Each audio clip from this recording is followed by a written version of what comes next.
The control room was silent, save for the faint hum of equipment and the occasional beep of a distant sensor. Dr. Elena Carter sat hunched over her console, her eyes fixed on the flickering screen.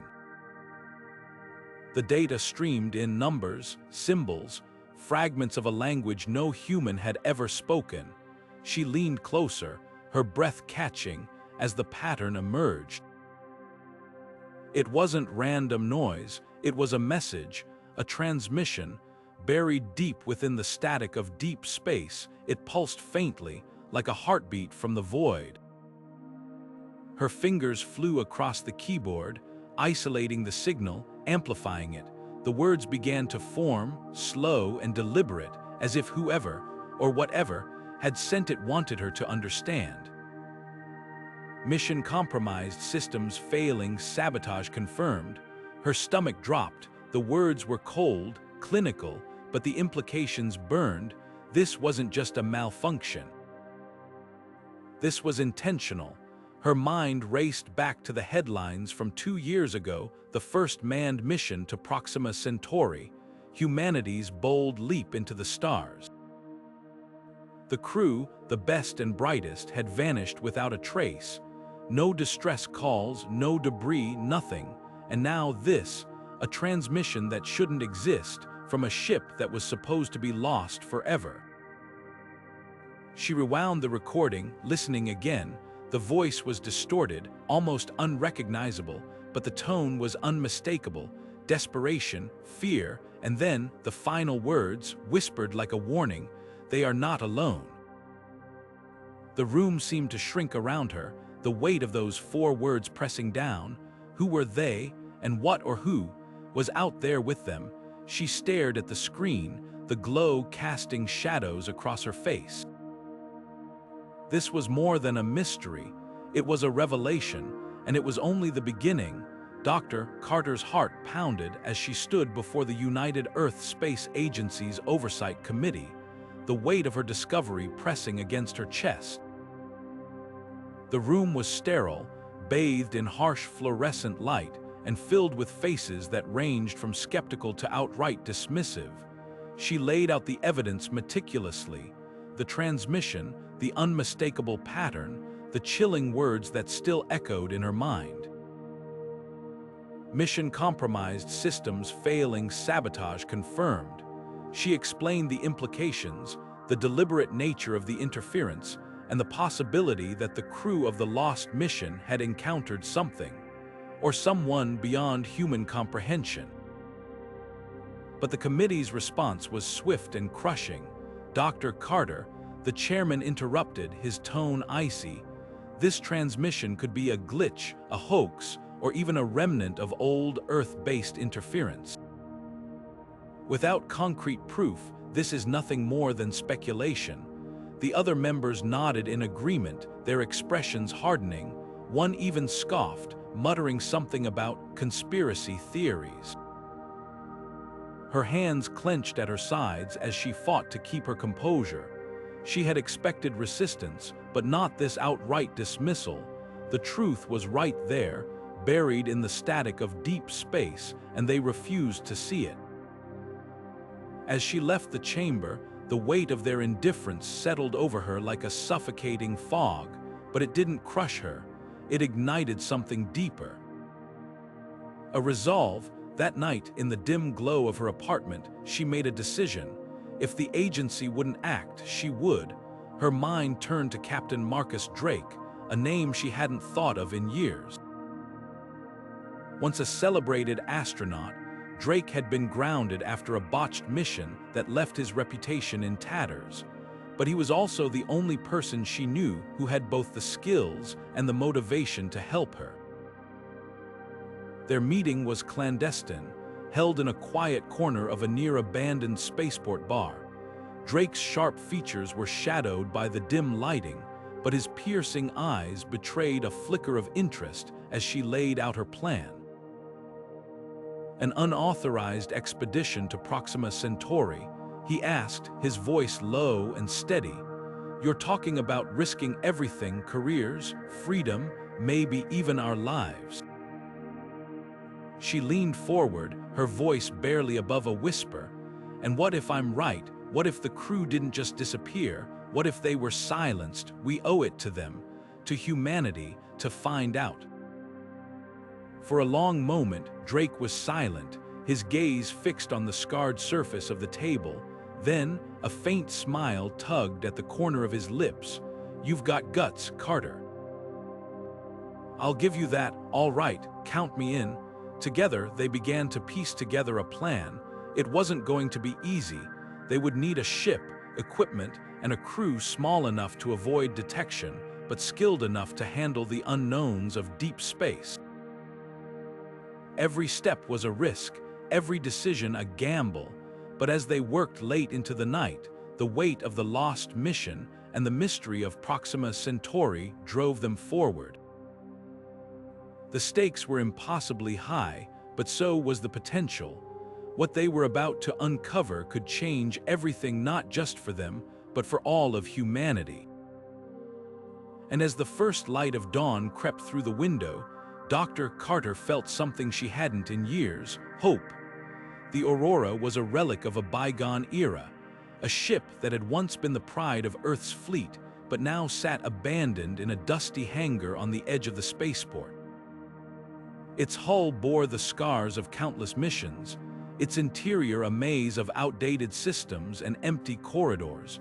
But to Dr. Elena Carter and Captain Marcus Drake, it was perfect. Outdated meant untraceable, and untraceable meant they could slip past the agency's watchful eyes undetected. The work was grueling, a relentless cycle of repairs and retrofits that stretched late into the night. The ship's engines, long dormant, had to be coaxed back to life. The navigation systems, designed for a time before humanity had ventured beyond the asteroid belt, needed upgrades to handle the vast distances of interstellar space. And then there were the life support systems, the power grids, the communications array, each component a puzzle that demanded their full attention. It was during one of these late-night sessions, under the dim glow of work lights, that Marcus finally broke the silence. His hands paused over a tangle of wires as he spoke, his voice low and heavy with something Elina couldn't quite place. "You ever wonder why they grounded me?" he asked, not looking up. Elina glanced up from her console, her brow furrowing. She had heard the rumors, of course, something about a failed mission, a decision gone wrong. But the details had always been murky, shrouded in secrecy. "I figured it was just politics," she said carefully, sensing there was more to the story. Marcus let out a bitter laugh, shaking his head. "Politics, yeah, that's one way to put it." He turned to face her, his expression unreadable in the shadows. "There was an incident, classified. They said it was my fault, that I made a call that got people killed. But the truth is, I don't even know what happened. One minute, everything was fine, the next chaos." Elena's breath caught. She had always known Marcus carried a weight, but she hadn't realized how deep it ran. "What happened?" she asked, her voice barely above a whisper. For a moment he hesitated, his jaw tightening as if wrestling with the words. Then he shook his head again, turning back to the wires. "Doesn't matter now. What's done is done, but I'll tell you this. If there's even a chance that what you're saying is true, that the crew of that mission didn't just disappear, then we owe it to them to find out. No matter the cost." His words hung in the air, heavy and unspoken. Elina wanted to press him, to dig deeper into the story he was so clearly hiding. But she could see the tension in his shoulders, the way his hands clenched just slightly around the tools. Whatever had happened, it wasn't something he was ready to share. "Not yet." Instead, she nodded, turning back to her console. "We're running out of time," she said, her voice steady despite the unease settling in her chest. "If we're going to make this work, we need to move faster." Marcus didn't reply, but she could feel his agreement in the way he redoubled his efforts, his movements quick and precise. Together, they worked in silence, the hum of the ship's systems slowly coming to life around them. The Aurora was more than just a vessel. It was their lifeline, their only hope of uncovering the truth. And as the hours stretched on, the weight of what they were about to undertake settled over them like a storm cloud, dark and inevitable. But even as they worked, Elina couldn't shake the feeling that Marcus's past was more than just a personal burden. It felt like a piece of the puzzle, a clue they didn't yet understand, and as the first light of dawn crept through the hangar's windows, she made a silent promise to herself. Whatever secrets he was hiding, she would uncover them. Because in the void of space, where the line between truth and lies blurred, the past had a way of catching up to you, and this time they couldn't afford to be unprepared. The Aurora shuddered as its engines roared to life, the vibrations coursing through the ship's ancient frame like a waking beast. Dr. Elena Carter gripped the edge of her console, her heart pounding in time with the rhythmic hum of the thrusters. The view outside the cockpit was a sea of stars, endless and indifferent, but for once she felt a flicker of triumph. They had done it. They were finally leaving Earth behind, bound for Proxima Centauri and the secrets it held. But that triumph was short-lived. A sudden, sharp alarm blared through the cabin, jolting them both to attention. Marcus's hands flew across the control panel, his eyes narrowing as he scanned the readings. "Navigation systems down," he said, his voice tight with frustration. "We're off course, way off." Elena's stomach dropped. "How? We checked everything twice." Marcus didn't answer, his jaw clenched as he worked to stabilize the ship. The Aurora bucked violently, throwing them both against their seats as the autopilot struggled to compensate. Outside, the stars blurred into streaks of light, the ship veering wildly off its plotted trajectory. It wasn't until Marcus managed to regain partial control that they found the source of the problem. A small, almost imperceptible modification to the navigation system, a wire spliced in a way that would never show up on a standard diagnostic. Someone had tampered with the ship. Someone who knew exactly what they were doing. "Sabotage," Marcus muttered, his voice low and dangerous. This wasn't an accident.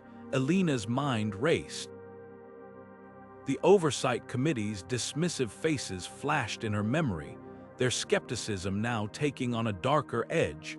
Whoever had done this didn't just want to stop them, they wanted to ensure the Aurora never reached its destination. The realization hit her like a punch to the gut. They weren't just up against the void of space, they were up against an enemy. Marcus turned to her, his expression grim. "Whoever did this, they're not playing around. They'll do whatever it takes to keep us from finding out what happened to that mission." Elena nodded, her throat tight. "We can't turn back now, not when we're this close." Marcus's eyes locked onto hers, a flicker of something unspoken passing between them.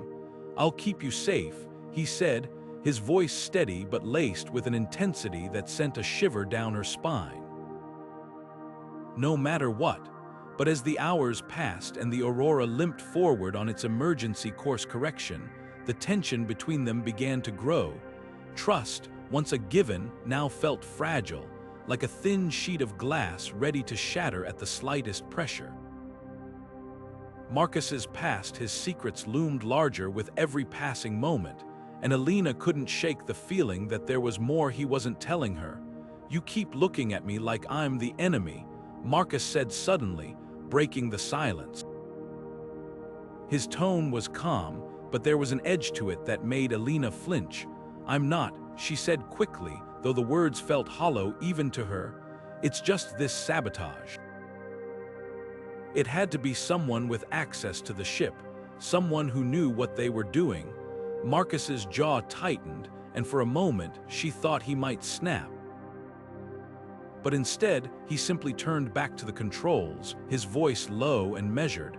"I didn't do this, Elina, but I get why you'd think that." After everything, he trailed off, and the weight of his unspoken words hung heavy in the air. Elina wanted to believe him, needed to believe him, but the doubt lingered, a quiet whisper in the back of her mind. As the Aurora drifted further into the void, the stars outside seemed colder, more distant. The mission had always been a gamble, a leap into the unknown, but now, with an unseen enemy lurking in the shadows and the fragile trust between them beginning to crack, the stakes felt higher than ever. And somewhere, out in the darkness, Proxima Centauri waited, along with the answers they were willing to risk everything for. But as the distance between them and Earth grew, so did the question neither of them dared to voice: would they survive long enough to find the truth? The Aurora drifted silently through the void, its engines humming softly as the vast expanse of space stretched endlessly in every direction. Elina sat in the cockpit, her eyes scanning the monitors for any sign of the Pioneer or its crew. The tension in the cabin was palpable, a quiet unease that had settled over them like a thick fog. Every hour that passed without answers only deepened the weight of uncertainty. Then, without warning, the comm system crackled to life. A faint, distorted signal broke through the static, weak but unmistakable. Elina's breath caught as she leaned forward, her fingers flying across the console to isolate the transmission. Marcus, who had been dozing in the co-pilot's seat, snapped awake at the sound, his instincts kicking in. "What is that?" he asked, his voice rough with sleep but sharp with focus. Elina didn't answer immediately, her attention locked on the fragmented words that began to emerge from the noise. The signal was broken, pieces of it lost to the void, but one word cut through clearly: quarantine. Her stomach twisted. "It's the Pioneer," she said, her voice barely above a whisper, "or what's left of it." Marcus's expression darkened as he listened, the implications sinking in. A distress signal from the lost mission, after all this time, could mean only one thing. Someone or something was still out there, but the word quarantine hung in the air like a warning, its meaning ominous and unclear. "This could be a trap," Marcus said, his tone cautious. "Whoever sabotaged our ship might be using this as bait. We don't know what we're walking into." Elina turned to him, her eyes blazing with a mix of determination and desperation. "And what if it's not? What if the crew is still alive, or if there's evidence of what happened to them? We can't just ignore this." The silence that followed was heavy, the weight of the decision pressing down on them both. Marcus stared out at the stars, his jaw tight as he weighed the risks. "If we divert course to investigate," he said slowly, "we're burning fuel we can't afford to lose, and if this is a trap, we're walking right into it." "I know," Elina said, her voice steady despite the fear gnawing at her, "but if we don't check it out, we might never get another chance. This could be the key to everything." For a long moment, Marcus said nothing, his gaze fixed on the endless black outside the viewport. Then, with a slow nod, he turned back to the controls. "All right, but we do this carefully, no unnecessary risks." Elina exhaled, a mix of relief and apprehension flooding through her. She knew the dangers they both did. But the need for answers, for closure, was too great to ignore. Together, they began the painstaking process of adjusting the Aurora's course, following the faint signal deeper into the unknown. As the ship altered its trajectory, the tension in the cabin grew thicker. The signal's origin was still unclear, its fragmented nature making it impossible to pinpoint exactly where it was coming from. But the word quarantine lingered in Elina's mind, a chilling reminder that whatever they were about to face, it wasn't going to be simple. Marcus broke the silence, his voice low and thoughtful. You ever think about what we might find out there? Not just the crew, but whatever caused this? Elina hesitated, her gaze drifting to the stars outside. I try not to, she admitted, but whatever it is, we need to know, not just for the mission, for all of us. The Aurora pressed onward, its engines pushing against the vast emptiness of space. Ahead, the signal grew stronger, its fragmented words offering glimpses of a story they could only begin to piece together.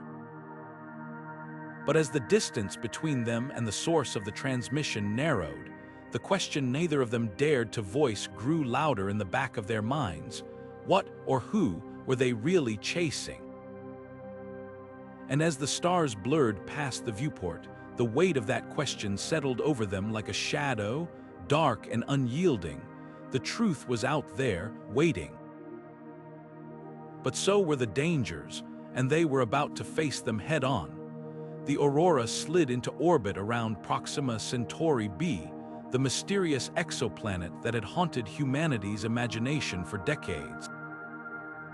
Its surface was a swirling mix of deep reds and purples, churning with storms that seemed to pulse like a living thing, but Elena's attention was locked on the Pioneer. The once proud vessel now hung lifeless in the planet's shadow, its sleek hull marred by jagged, organic growths that seemed to writhe faintly in the starlight. The sight sent a chill through her, though she couldn't quite place why.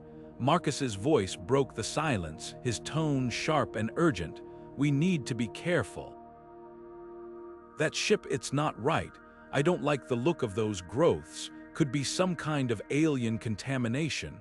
Elina nodded, her eyes still fixed on the Pioneer. We didn't come all this way to turn back now. If there are answers, they are on that ship. Marcus hesitated, his jaw tightening as he studied the derelict vessel. Just stay alert. Whatever happened here, it's not over. You can feel it, can't you? She could. The air inside the Aurora felt charged, as though the void itself was watching them. But she pushed the unease aside, focusing on the task at hand. They suited up in silence, the hiss of their helmet's ceiling shut a grim reminder of the dangers ahead. As the docking mechanism locked into place, the Pioneer loomed before them like a ghost. The airlock hissed open, revealing a dark, cavernous interior. The ship's systems were barely functional, the emergency lights flickering weakly as they stepped inside. The air was thick and stale, carrying a faint, metallic tang that made Elena's skin crawl. The corridor was littered with debris-shattered equipment, torn wires, and what looked like scorch marks along the walls, but it was the growths that held her attention. They clung to every surface, pulsating faintly as though alive. Their texture was unlike anything she'd ever seen, a strange blend of plant and mineral that defied classification. Marcus's voice crackled over the comms, his tone tense. Don't touch anything. We don't know what we're dealing with here. Elina moved cautiously, her boots crunching over the debris as she scanned the area. Her suit's sensors picked up faint traces of radiation, but nothing that posed an immediate threat. The real danger, she suspected, was far more insidious. They reached the bridge, the heart of the ship, and the sight that greeted them was one of utter chaos.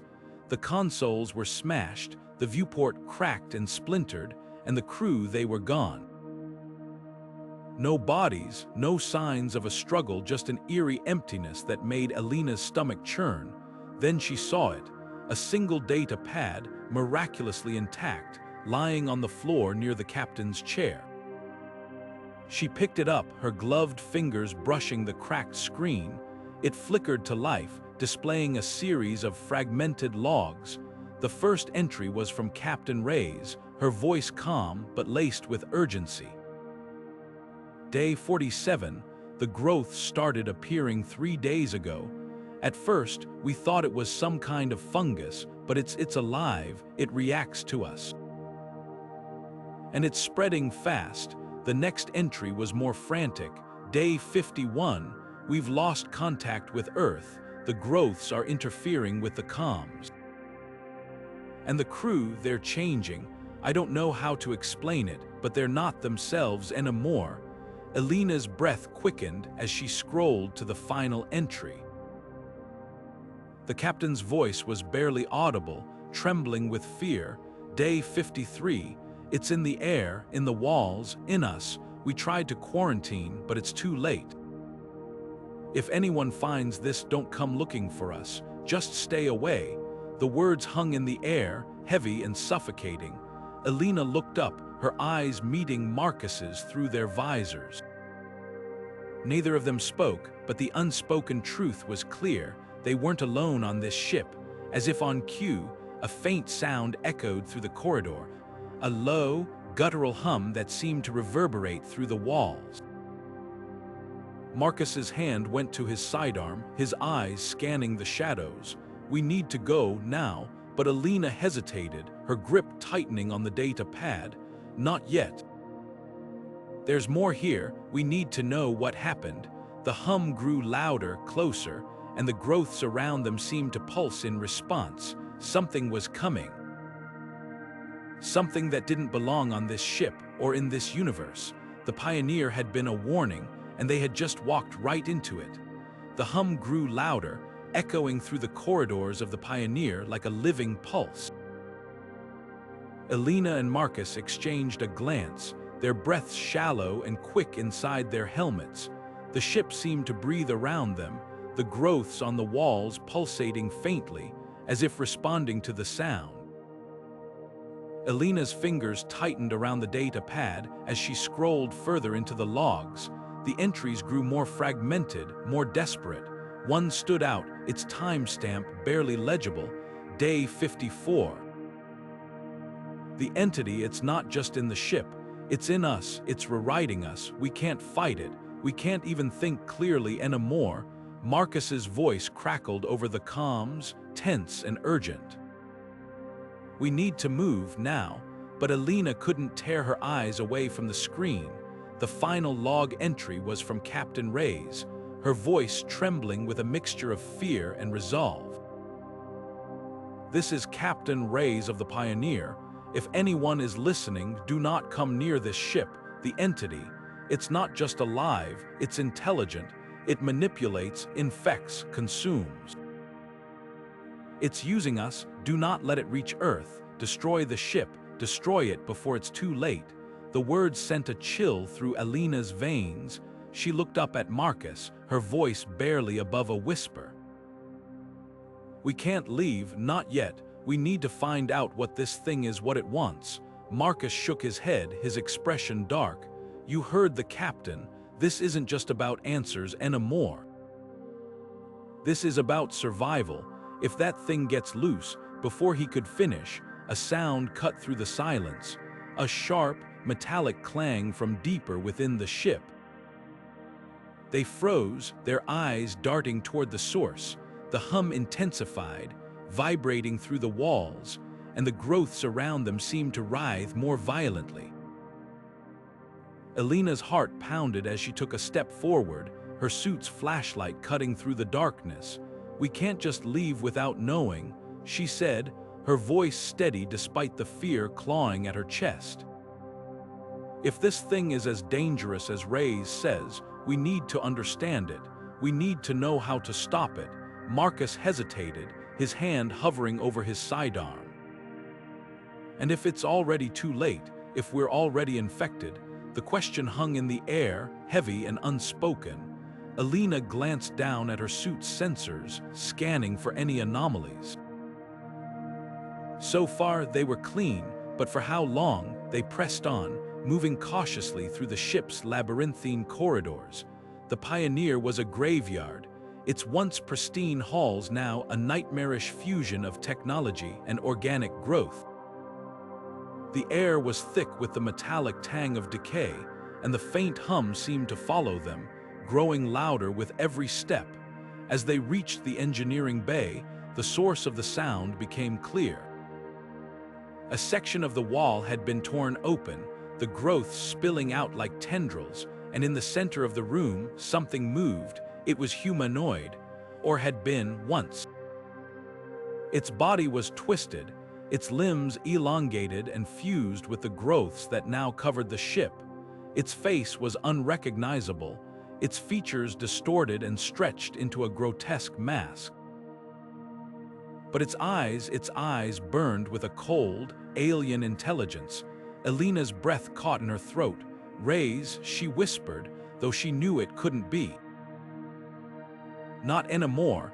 The creature, what was left of the crew, turned toward them, its movements unnaturally fluid. Its mouth opened, but no sound came out. Instead, the hum grew deafening, resonating through the ship and into their very bones. Marcus raised his sidearm, his voice sharp and commanding. "Stay back," but the creature didn't stop. It advanced, its eyes locked on Elena as though it recognized her. And then it spoke, not in words, but in a series of images that flooded her mind, visions of Earth consumed by the same growths that now covered the Pioneer, of humanity twisted and corrupted, of a galaxy overrun by something ancient and unknowable. Elena staggered back, her head pounding. "Marcus, it's not just a parasite, it's a weapon. It was sent here to destroy us." The realization hit them both like a tidal wave. The Pioneer hadn't just encountered an alien entity, it had stumbled into a war, and now they were standing on the front lines. Marcus's grip on his weapon tightened. "Then we do what Reyes said, we destroy the ship before it's too late." Elena nodded, though her heart ached at the thought. The answers they had come for were here, but so was the danger. And as the creature lunged toward them, its intentions clear, she knew they had no choice. The Pioneer had to be destroyed, no matter the cost. The corridor of the Pioneer stretched endlessly before them, its walls pulsating faintly with the same organic growths that seemed to infest every inch of the ship. Elena led the way, her suit's flashlight cutting through the oppressive darkness. The air was heavy, thick with a metallic scent that clung to her helmet's filters. Every step felt like a gamble, each creak and groan of the ship's structure a reminder of how fragile their situation was. Then, faintly at first, she heard it. A whisper. It was so soft she almost dismissed it as static from her comms, but it lingered just on the edge of her hearing, a sound that didn't belong. She froze, her breath catching in her throat. "Marcus," she said, her voice low and urgent. "Do you hear that?" For a moment there was silence, then Marcus's voice crackled over the comms, his tone uneasy. "Yeah, I hear it." The whispers grew louder as they moved deeper into the ship, a cacophony of voices that seemed to come from everywhere and nowhere. They were fragmented, disjointed, as though multiple people were speaking at once, their words overlapping in a way that made them impossible to understand. Yet there was something eerily familiar about them, as if the voices were calling out specifically to her. Elena clenched her fists, forcing herself to focus. "It's the entity," she said, her voice steady despite the fear clawing at her chest. "It's trying to mess with us, don't listen to it." But Marcus didn't respond. She glanced back at him and saw him standing still, his head tilted slightly as though he were listening intently. His expression was distant, his eyes glazed over. "Marcus," she said, her voice sharper now, "are you okay?" He blinked, shaking his head as if trying to clear it. "I'm fine," he said, though his tone lacked conviction. "It's just the voices, they're clearer now, they're saying things." Elena's stomach dropped. "What are they saying?" He hesitated, his brow furrowing as though he were struggling to make sense of it. They're talking about Earth, about us. They know things they shouldn't. A cold dread settled over her. The entity wasn't just manipulating the environment, it was infiltrating their minds. And if Marcus was hearing it more clearly than she was, that could only mean one thing: it was targeting him. "We need to get out of here," she said, her voice firm.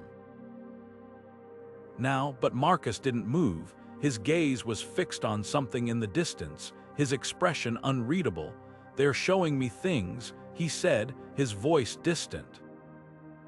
"The mission, the crew, they're trying to tell me something." Elina stepped closer, her hand reaching out to grip his arm. "Marcus, listen to me. Whatever you're hearing, it's not real. It's the entity, it's trying to control you."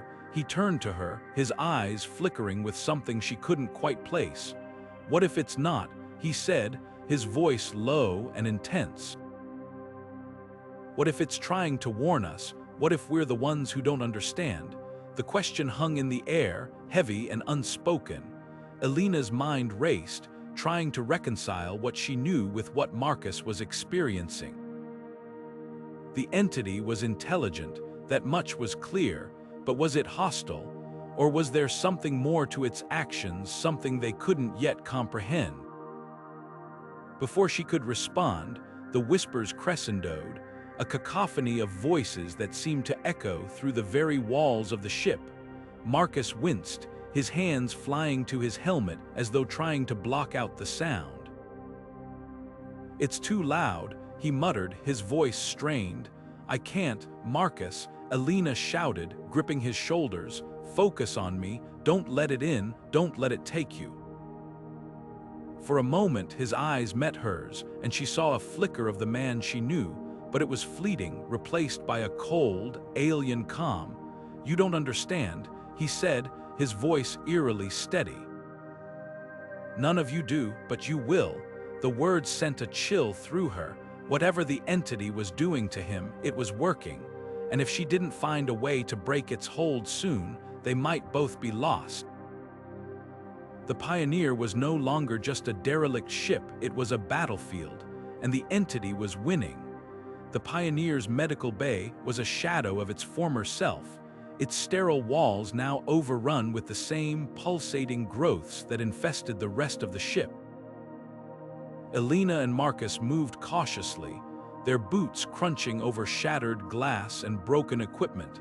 The air was thick with the metallic tang of decay, and the faint hum of the entity seemed to vibrate through the floor beneath them.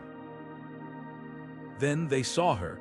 Dr. Lai, the ship's science officer, lay crumpled in the corner, her once pristine lab coat stained and torn. Her breathing was shallow, her face pale and gaunt, but her eyes flickered open as they approached. Relief washed over Elena. They weren't too late. "Dr. Lai," Elena said, kneeling beside her. "Can you hear me? It's Elena Carter. We're here to help." Lai's lips moved, her voice barely audible. "You shouldn't have come." Marcus crouched beside them, his expression grim. "What happened here? What is this thing?" Lai's gaze flickered between them, her eyes clouded with pain and something else, fear. "It's not just an entity," she rasped. "It's alive, intelligent. It feeds on fear, controls minds, makes you see things, hear things. It's not just here, it's everywhere." Her words sent a chill through Elena. "Everywhere? What do you mean?" Lai's hand trembled as she reached out, gripping Elena's arm with surprising strength. "It's not confined to the ship. It spreads through signals, through thought. It's been waiting for someone to find it, to take it back." The implications hit Elena like a punch to the gut. The entity wasn't just a threat to them, it was a threat to Earth, to humanity. If it could spread through signals, through the very fabric of thought, then no one was safe. Marcus leaned closer, his voice low and urgent.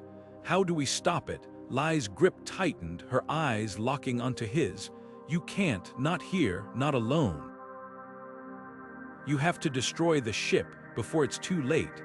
Before Elena could respond, A sound cut through the silence, a low, guttural growl that seemed to come from the walls themselves. The growths around them pulsed violently, as though responding to the noise. Lai's eyes widened in terror. "It's coming," she whispered. "Go now." The growl grew louder, closer, and the air in the room seemed to shift, growing heavier and more oppressive. Elina hesitated, torn between staying to help Lai and the need to escape, but Marcus was already pulling her to her feet. "We can't save her," he said, his voice tight with urgency. "But we can stop this thing, we have to." Elina nodded, her heart aching as she looked down at Lai one last time. The science officer's eyes were closed now, her breathing shallow but steady.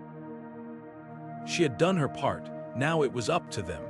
As they turned to leave, the growl erupted into a deafening roar, and the growths around them seemed to come alive, writhing and twisting like living things. The entity was here, and it wasn't going to let them go without a fight. They ran, their boots pounding against the metal floor as the ship seemed to close in around them. The whispers returned, louder now, more insistent, their voices a chaotic blend of fear and malice. Elina could feel the entity's presence pressing against her mind, probing, searching for a way in. Lai's final words echoed in her head, a grim reminder of what they were up against. "It's not just here, it's everywhere." The Pioneer was no longer just a derelict ship, it was a trap. And the entity was waiting. The Aurora's cockpit felt smaller than ever, the walls closing in as Marcus paced back and forth, his movements erratic and restless. His hands trembled as he ran them through his hair, his breaths shallow and uneven.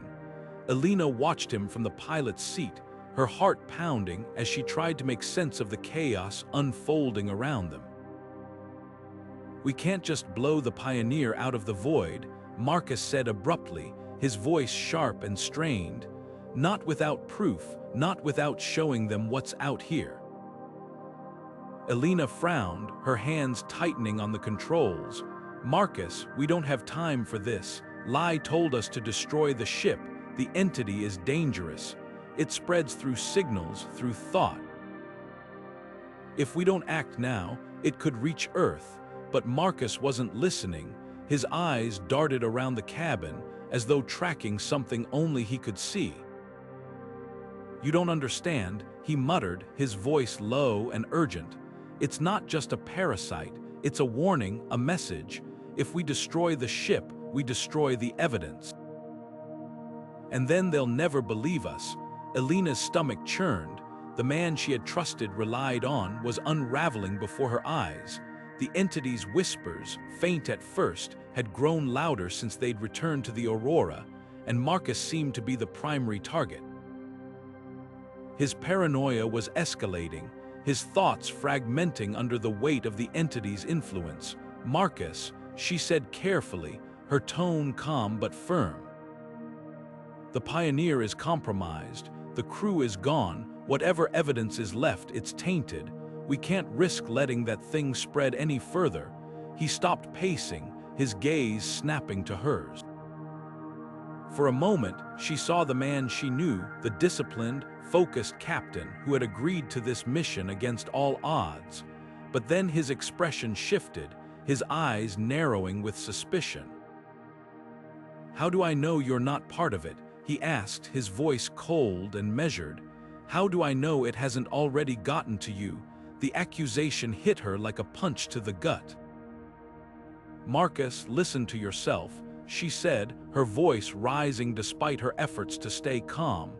"This isn't you. The entity is in your head. It's manipulating you." He stepped closer, his movements deliberate and unnerving. "Or maybe it's showing me the truth," he said, his tone eerily calm. "Maybe it's showing me what you're trying to hide." Elena's mind raced. She had to reach him, to pull him back from the edge before it was too late. "If you don't trust me, then trust the data," she said, gesturing to the console. The logs, the readings, they all point to the same thing. The entity is a threat, and we're the only ones who can stop it. For a moment, Marcus hesitated, his gaze flickering to the screens. She could see the conflict in his eyes, the battle between his instincts and the entity's whispers, but then he shook his head, his expression hardening. "No," he said, his voice low and final, "not until we know for sure." Elena's heart sank.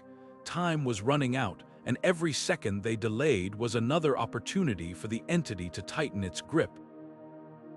She glanced at the Pioneer on the view screen, its derelict form hovering ominously in the void. The growths on its hull seemed to pulse faintly, as though aware of their presence. "Marcus," she said, her voice softer now, "we don't have a choice. If we don't destroy the ship, we're risking everything. Earth, humanity, all of it." "You know that." He turned away, his shoulders tense. "And what if we're wrong?" he asked, his voice barely above a whisper. "What if we're the ones who don't understand?" The question hung in the air, heavy and unspoken. Elena didn't have an answer. All she knew was that they were running out of time, and if they didn't act soon, the entity would win. The Aurora was no longer just their lifeline. It was their last line of defense, and the decision they made next would determine the fate of more than just their mission.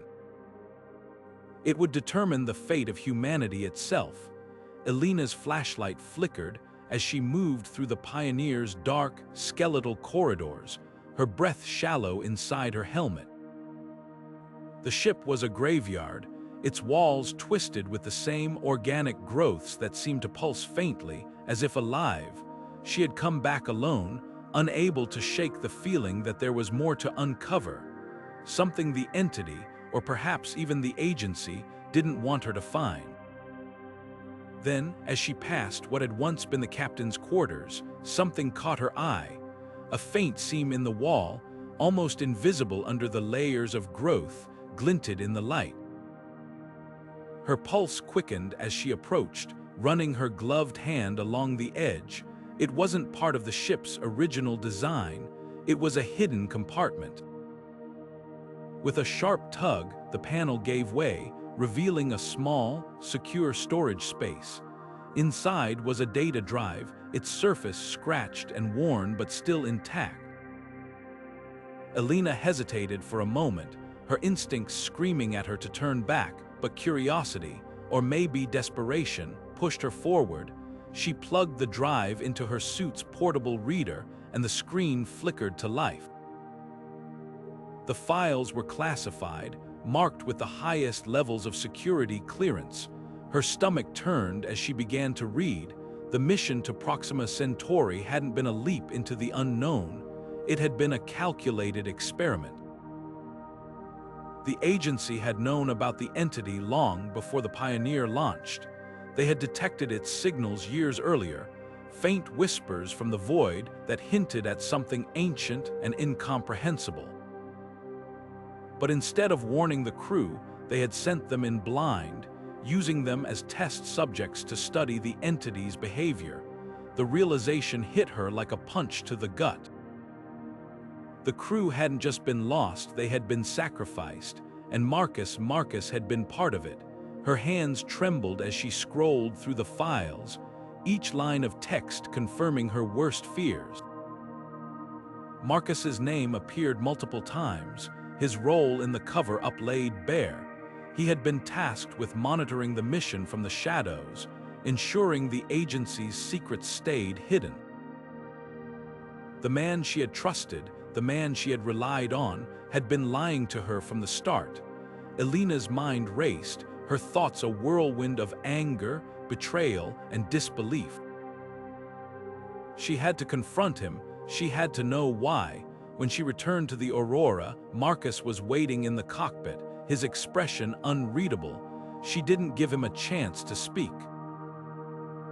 "You knew," she said, her voice low and shaking with barely contained fury. "You knew about the entity, you knew what they were sending the crew into." For a moment, he didn't respond. Then, with a heavy sigh, he nodded.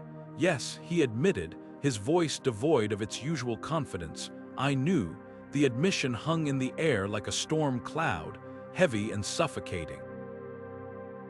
Elina stepped closer, her eyes burning with accusation. How could you let them do this? Marcus's jaw tightened, his gaze dropping to the floor. It wasn't that simple, he said, his tone defensive but tinged with guilt. The agency, they believed the entity was a threat. They thought studying it was the only way to protect Earth. And I thought I was doing the right thing. The right thing. Elena's voice rose, her anger boiling over. You sent them to their deaths, Marcus. You let them walk into a trap. He flinched, his composure cracking under the weight of her words. I didn't have a choice, he said, his voice breaking. I tried to warn them, but the agency, they don't take no for an answer. And by the time I realized how dangerous it was too late. The silence that followed was deafening. Elena stared at him, her mind reeling. The man she had trusted, the man she had fought alongside, was a stranger, and yet, beneath the anger and betrayal, she couldn't ignore the flicker of desperation in his eyes, the same desperation that had driven her to uncover the truth. What now? She asked, her voice quieter now, though no less intense. What do we do now? Marcus looked up, his expression grim. We finish what they started, he said. We stop the entity, before it's too late. But as the words left his mouth, Elena couldn't shake the feeling that the truth they had uncovered was only the beginning. The agency's secrets ran deeper than she had ever imagined, and the entity was far more dangerous than anyone had anticipated. The Aurora was no longer just a ship, it was a battleground. And the fight for humanity's survival had only just begun. The whispers had become a deafening roar, filling the Aurora's cabin with an oppressive, unrelenting hum. Elena could feel them pressing against her skull, an insidious force that seemed to worm its way into her thoughts, twisting them into shapes she didn't recognize. But Marcus was worse. He sat slumped in the co-pilot's seat, his hands clenched into fists, his breathing shallow and uneven. His eyes, once sharp and focused, now darted erratically, as though tracking something only he could see. Marcus, Elena said, her voice steady despite the fear clawing at her chest. You need to fight it. Whatever it's showing you, whatever it's saying, it's not real. He didn't respond. Instead, his head twitched slightly, his gaze snapping to hers with an intensity that made her skin crawl. You don't understand, he said, his voice low and guttural, almost unrecognizable. It's not just showing me things, it's showing me the truth. The words sent a chill through her. The entity wasn't just manipulating him, it was rewriting him, turning the man she had trusted into something else entirely. She reached out, her hand hovering over his arm, but he recoiled as though her touch burned. Don't, he growled, his voice rising. Don't touch me. Elena took a step back, her mind racing. She had to calm him down, to bring him back from whatever dark place the entity had dragged him into. But before she could speak, Marcus lunged. His movements were jagged, unnatural, as though his body was no longer fully his own. He slammed into her, pinning her against the wall with a strength that shocked her. His hands gripped her shoulders, his fingers digging into her suit's fabric. His face was inches from hers, his eyes wild and unseeing. You're part of it, he snarled, his voice trembling with a mix of rage and desperation. You're trying to stop me, you're trying to stop the truth. Elena struggled against his grip, her heart pounding. Marcus, listen to me, this isn't you. It's the entity, it's controlling you. For a moment, his grip loosened, his expression flickering with something like recognition. But then the whispers surged, drowning out her voice, and his face twisted into a mask of fury once more. With a desperate burst of strength, Elina twisted free, shoving him backward. He stumbled, his body slamming into the console with a sickening thud. She didn't hesitate, she couldn't. Grabbing a nearby wrench, she swung it with all her might, the impact sending Marcus crumpling to the floor. He lay still, his breathing shallow but steady. Elina dropped the wrench, her hands trembling as she knelt beside him. She had no choice, she had to stop him to protect them both, but as she looked down at his unconscious form, a terrible realization settled over her. The entity wasn't just in the Pioneer, it was in Marcus. It was using him as a vessel, a conduit to spread its influence, and if she didn't act soon, it would consume him completely. Her gaze shifted to the viewscreen, where the derelict Pioneer loomed like a specter in the void. The growths on its hull pulsed faintly, as though alive, and the whispers in her mind grew louder, more insistent. There was only one way to stop this. She had to destroy the Pioneer, but doing so meant sacrificing Marcus. The weight of the decision pressed down on her like a physical force, threatening to crush her. She couldn't leave him behind. She couldn't, and yet, if she didn't act, the entity would spread to Earth, to humanity, to everything she had fought to protect. Her hands hovered over the controls, trembling but resolute. The Aurora's weapon systems came online with a series of sharp beeps, each one a grim reminder of what she was about to do. "I'm sorry, Marcus," she whispered, her voice breaking. "I'm so sorry." The Pioneer filled the viewscreen, its twisted form a testament to the horrors they had uncovered.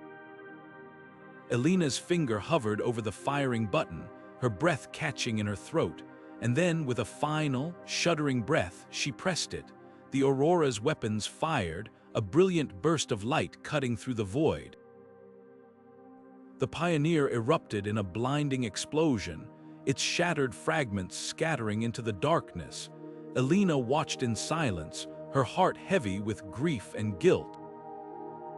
The entity was gone, but so was Marcus. The Aurora drifted in the silence of space, a lone sentinel in the void, and for the first time since this nightmare had begun, Elina was truly alone. Elena's hands moved quickly, setting the charges along the Pioneer's central corridor.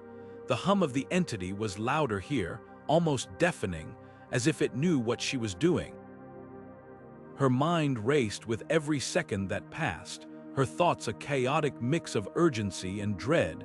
She could feel it pressing against her, its whispers clawing at the edges of her consciousness, trying to distort her resolve. But she pushed through, her focus razor sharp. This had to end here now. Just as she placed the final charge, a sound behind her made her freeze. She turned, her heart pounding, and there he was, Marcus. His face was pale, his breathing ragged, but his eyes were clear. For the first time since the entity had taken hold of him, he looked like himself again.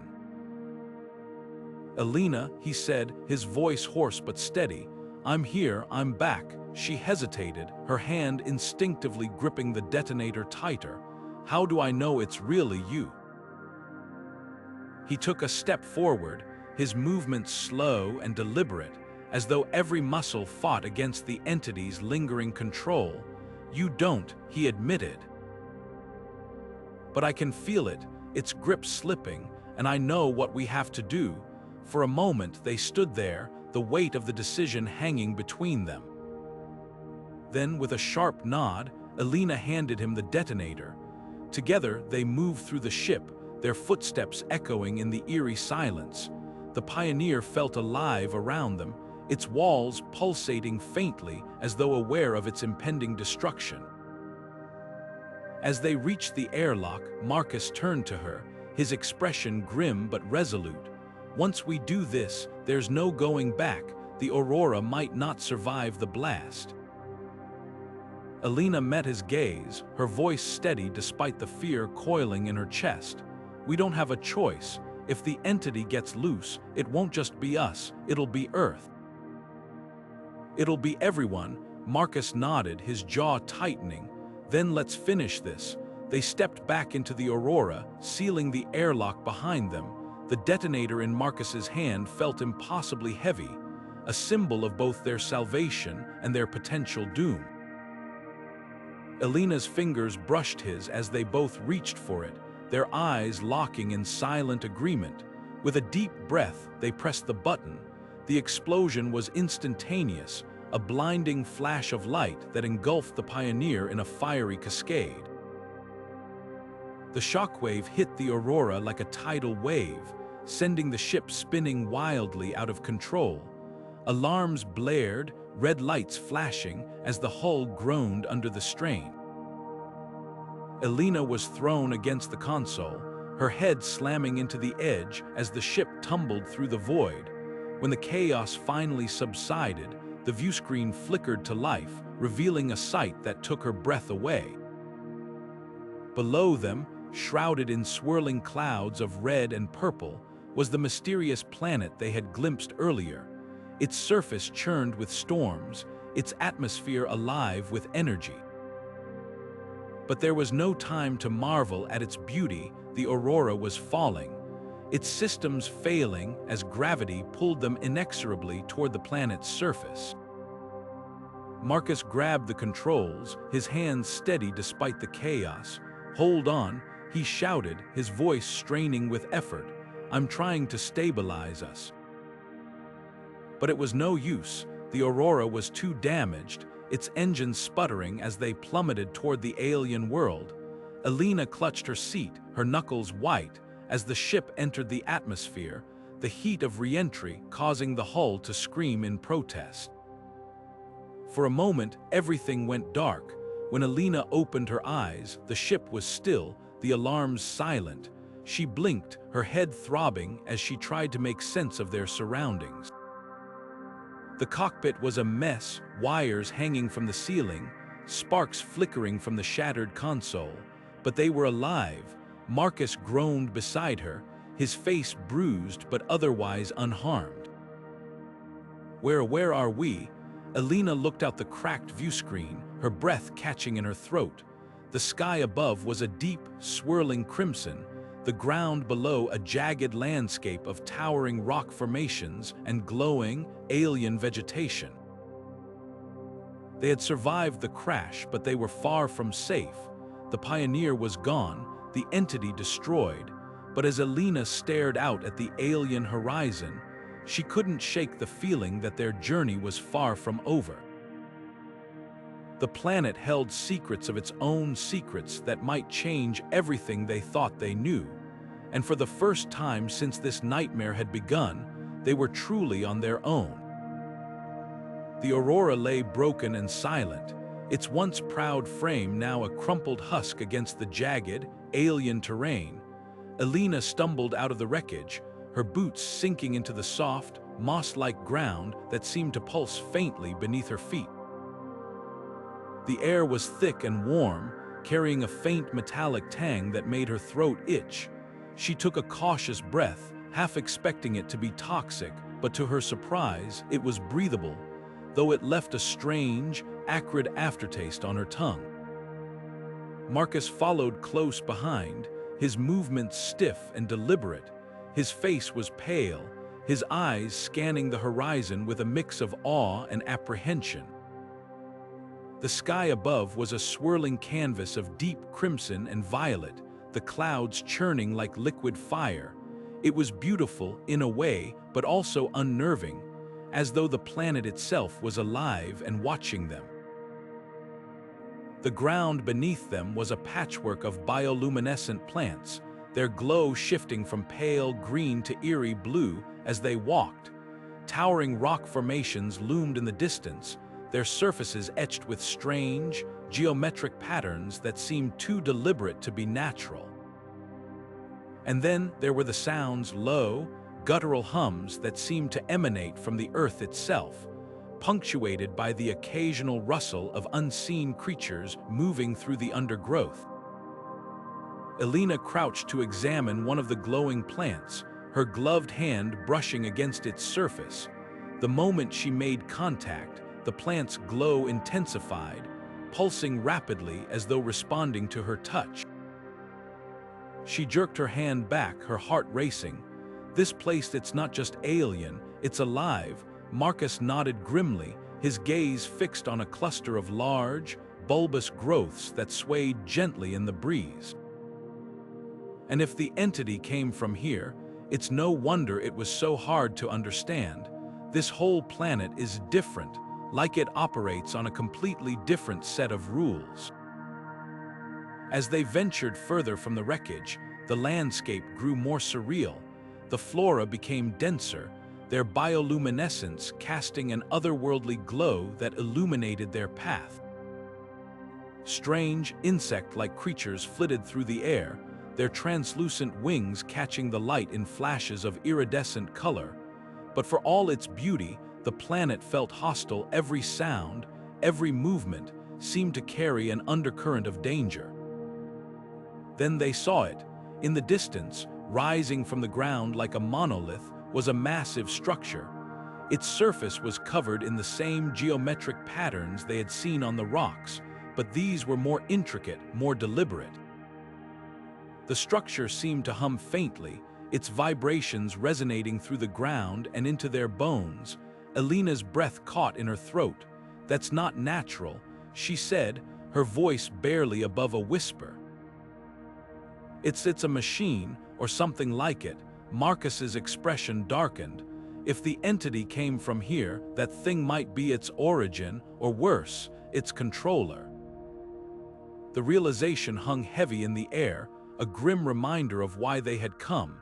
The entity had been a threat, yes, but it had also been a mystery, and now, standing on this alien world, surrounded by signs of intelligence far beyond human understanding, Elena couldn't shake the feeling that they had only scratched the surface. The planet was more than just a home for the entity, it was a puzzle, a challenge, and a warning. And as they moved closer to the structure, the hum growing louder with every step, Elena knew one thing for certain: their journey was far from over. The Aurora had brought them here, but it was this world, this strange, hostile, beautiful world, that would decide their fate, and whatever secrets it held, they would have to face them head-on. Because now, there was no turning back. The alien landscape stretched endlessly before them, a surreal blend of glowing flora and jagged rock formations that seemed to pulse with an eerie, rhythmic energy. Elena and Marcus moved cautiously, their boots crunching over the soft, moss-like ground that emitted faint bioluminescent light with each step. The air was thick, carrying a metallic tang that clung to their suits, and the low hum of the planet's unseen machinery vibrated through their bones. As they ventured further, the towering structure they had seen from a distance came into sharper focus. It was massive, its surface etched with intricate geometric patterns that shimmered faintly, as though alive. But what drew their attention were the ruins surrounding it, crumbling, ancient buildings overgrown with the same organic growths that had consumed the Pioneer. The growths pulsed faintly, their tendrils winding through the ruins like veins, connecting them to the larger structure in a grotesque, living network. Elena approached the nearest ruin, her gloved hand brushing against a section of wall where the growths had peeled back to reveal carvings beneath. The carvings were unlike anything she had ever seen, a mix of symbols and images that seemed to tell a story. Her breath caught as she began to piece together what she was seeing. "These aren't random," she said, her voice low and filled with awe. "They're a record. A history." Marcus joined her, his eyes narrowing as he studied the carvings. The images depicted a civilization humanoid in form but alien in every other way. They were shown building the massive structure, their figures dwarfed by its scale. Then came the next set of carvings, the civilization at war, their enemies faceless and indistinct. And finally, the creation of the entity, a weapon designed to end the war but ultimately consuming its creators. They made it, Marcus said, his voice tight with disbelief. They created the entity, and it destroyed them. Elina nodded, her mind racing. The carvings told a grim story of hubris and downfall. The entity hadn't been a natural phenomenon.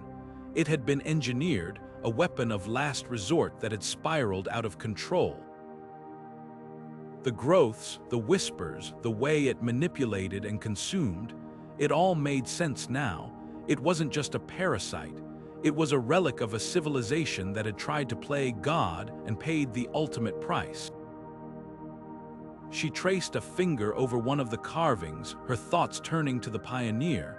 The mission must have awakened it, she said, her voice barely above a whisper. When the crew arrived, they triggered something, maybe a signal, maybe a failsafe, and once it was awake, it did what it was designed to do. It consumed. Marcus's expression darkened. So it's not just a threat, it's a malfunctioning weapon, and now it's loose. The weight of the revelation settled over them like a suffocating fog. The entity wasn't just a mystery, it was a warning, a cautionary tale etched in stone by a civilization long gone. And now, standing in the shadow of their ruins, Elina and Marcus were faced with the same choice, to fight or to flee. But as they turned their gaze toward the massive structure, its hum growing louder with every passing moment, Elina knew one thing for certain: the entity wasn't the only threat on this planet. The ruins, the carvings, the growths, they were all pieces of a puzzle, one that stretched far beyond the entity itself, and the deeper they went, the more they realized the planet wasn't just a graveyard. It was a prison, and whatever lay at its heart, it was waiting for them. The ruins loomed before them, their ancient walls towering and ominous, the faint glow of the bioluminescent growths casting long shadows across the uneven ground. Elina moved cautiously, her eyes scanning the carvings and symbols that seemed to tell the story of a civilization lost to its own creation. Marcus followed a few steps behind, his steps slower, his expression distant. The whispers had returned, faint at first, like a distant echo in his mind, but now they were growing louder, more insistent, as though the entity knew it had his attention. "Marcus," Elina called, turning to look at him. His face was pale, his brow furrowed as though he were listening to something she couldn't hear.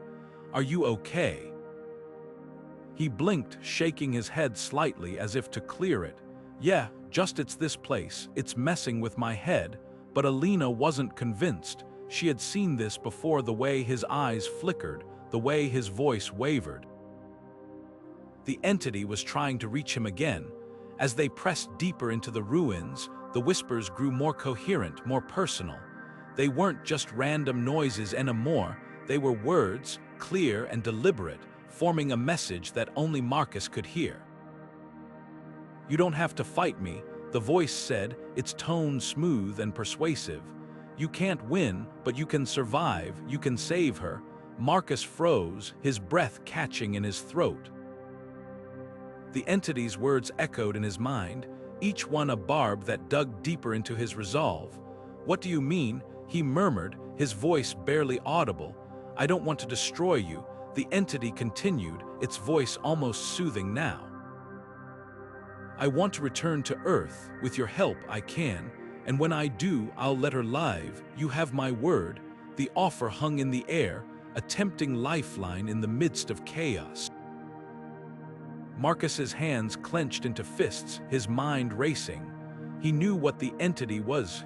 He had seen the destruction it caused, the lives it consumed, but the thought of losing Elina, of watching her fall to the same fate as the Pioneer's crew, was unbearable. "Marcus," Elena's voice cut through his thoughts, sharp and urgent. He turned to see her standing a few feet away, her flashlight trained on a section of the wall. "You need to see this." He forced himself to move, his steps heavy as though the weight of the entity's offer was dragging him down. The carvings on the wall depicted the final days of the alien civilization, their desperate attempts to contain the entity, their ultimate failure. And at the center of it all was a single, recurring symbol, a circle with a jagged line running through it, pulsing faintly like a heartbeat. "It's a fail-safe," Elina said, her voice filled with a mix of hope and determination. "They built a way to stop it, we just have to find it." Marcus stared at the symbol, his mind a whirlwind of conflicting emotions. The entity's offer still lingered, a siren call that threatened to drown out everything else. But as he looked at Elina, at the fierce determination in her eyes, he knew he couldn't give in. "We'll find it," he said, his voice steady despite the turmoil inside him. "We'll stop it," but even as the words left his mouth, the whispers grew louder, more insistent. The entity wasn't going to let him go so easily, and as they moved deeper into the ruins, the weight of his decision pressed down on him, a constant reminder of the choice he would soon have to make. The ruins were more than just a graveyard, they were a battleground, and as Marcus and Elina ventured further into the darkness, the line between ally and enemy began to blur. The entity's whispers were a constant presence, a shadow that followed them wherever they went, and in the end, Marcus knew he would have to decide, save Elina or save humanity. But for now, they pressed on, the ruins stretching endlessly before them, their secrets waiting to be uncovered, and with every step, the whispers grew louder, the entity's influence tightening its grip. The choice was coming, and Marcus wasn't sure he was ready. The chamber was deep within the ruins, hidden beneath layers of overgrowth and ancient debris that seemed to have been untouched for millennia. Elina's flashlight flickered as she pushed aside the last of the tangled vines, revealing a doorway etched with the same jagged symbol they had seen earlier, the failsafe. The air inside was heavy, almost oppressive, as though the chamber itself resisted their intrusion. At its center stood a pedestal, its surface smooth and alien, carved from a material that seemed to shimmer faintly in the dim light. Resting on top was a device, its design unlike anything Elina had ever seen. It was small, no larger than her hand, but its surface was covered in intricate patterns that pulsed faintly, as though alive. And at its core was a single, glowing crystal, radiating a soft, otherworldly light. "This is it," Elina whispered, her voice tinged with awe, "the failsafe." "It's real." Marcus stepped forward, his expression unreadable. He reached out as if to touch the device but hesitated, his hand hovering just above it. "How does it work?" he asked, his voice low. Elina studied the pedestal, her eyes scanning the symbols etched into its surface. They seemed to tell a story, a set of instructions written in a language she could barely comprehend. But one thing was clear, the device required a living host to activate it. Someone had to remain behind, their life force used to power the mechanism and destroy the entity once and for all. The realization hit her like a punch to the gut. "It needs a sacrifice," she said, her voice trembling. "Someone has to stay here to activate it." The words hung in the air, heavy and unspoken. Marcus didn't hesitate. "I'll do it," he said, his tone firm and resolute. Elina turned to him, her eyes wide with disbelief. "Marcus, no, we'll find another way." "There has to be another way," but he shook his head, his expression softening as he met her gaze. "There isn't, and even if there was, this is my chance to make things right. I lied to you, Elina. I kept secrets, and people died because of it. This is my redemption." His words were heavy with regret, but there was also a quiet determination in his voice that made her heart ache. She wanted to argue, to insist that they could find another solution, but deep down, she knew he was right. The device was their only hope, and the cost of using it was clear. Marcus stepped closer to the pedestal, his hand hovering over the device once more. "I've been carrying this guilt for too long," he said, his voice barely above a whisper. "Let me do this, let me make it count." Elena's throat tightened, tears welling in her eyes. She wanted to protest, to beg him to reconsider, but the weight of their mission pressed down on her, silencing her objections. They had come too far, sacrificed too much to turn back now. "You don't have to do this alone," she said finally, her voice breaking. "I can stay with you. We can face this together." But Marcus shook his head, a faint smile tugging at the corners of his lips. "You're needed out there," he said, his tone gentle but firm. "Earth needs you, humanity needs you, and I need you to make sure this wasn't for nothing." The chamber seemed to close in around them, the hum of the planet's machinery growing louder, more insistent. Elena reached out, her hand brushing against his, and for a moment they stood there in silence, the weight of their shared journey hanging between them. Then Marcus turned to the device, his expression resolute.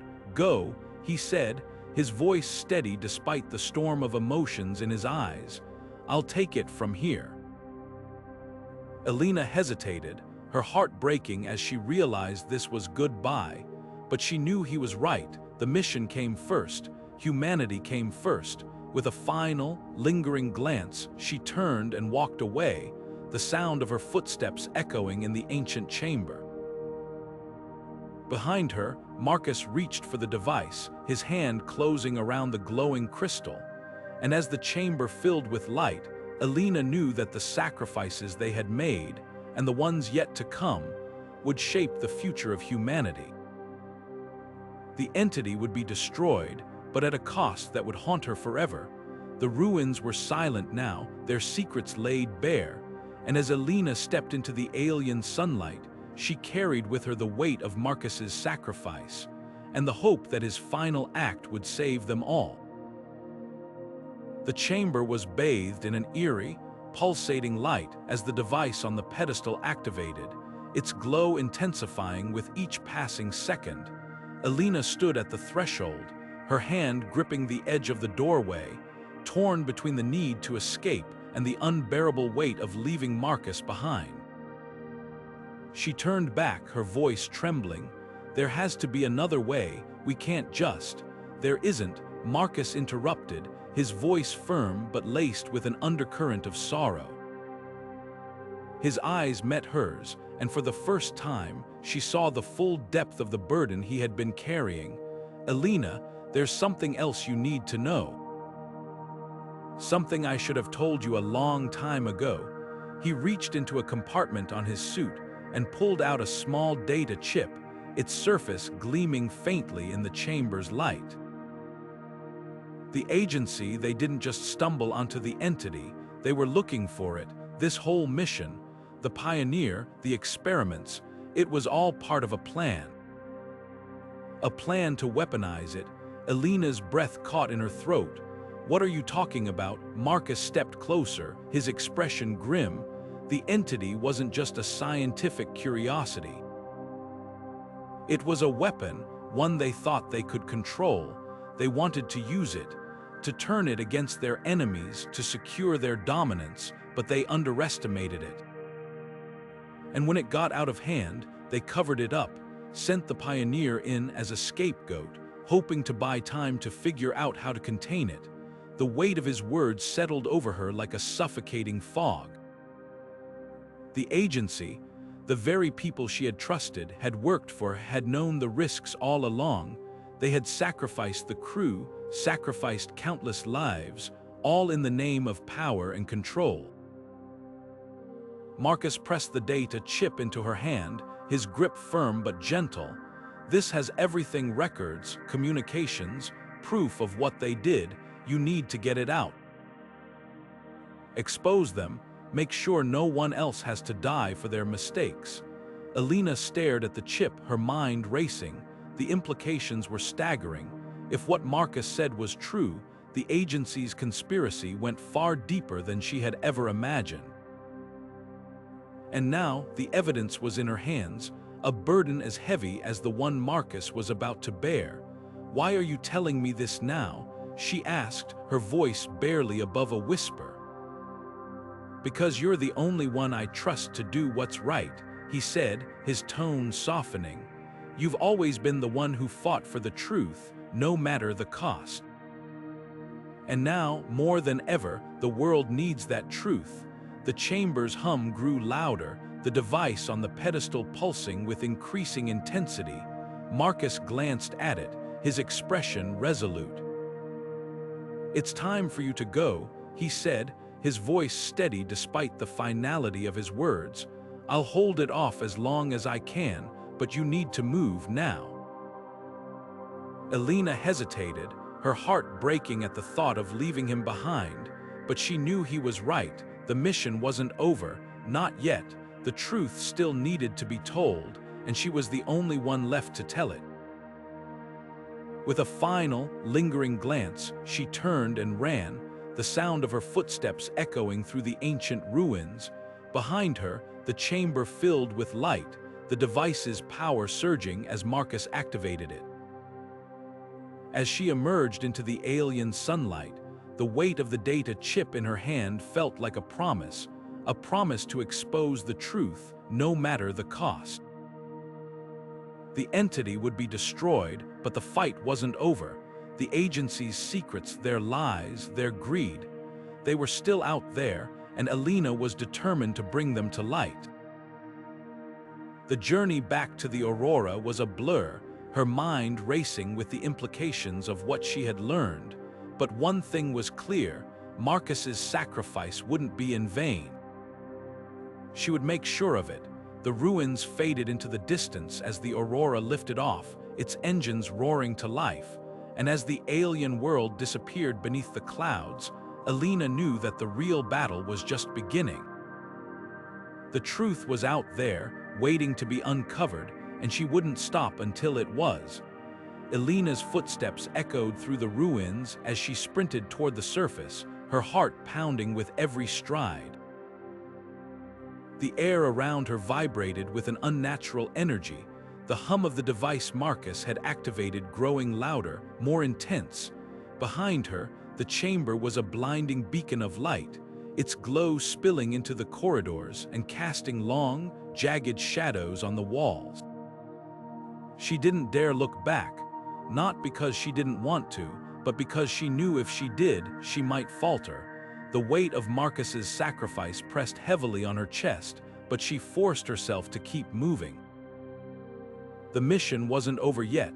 The ground beneath her feet began to tremble, cracks spider-webbing across the ancient stone as the planet itself seemed to rebel against the device's activation.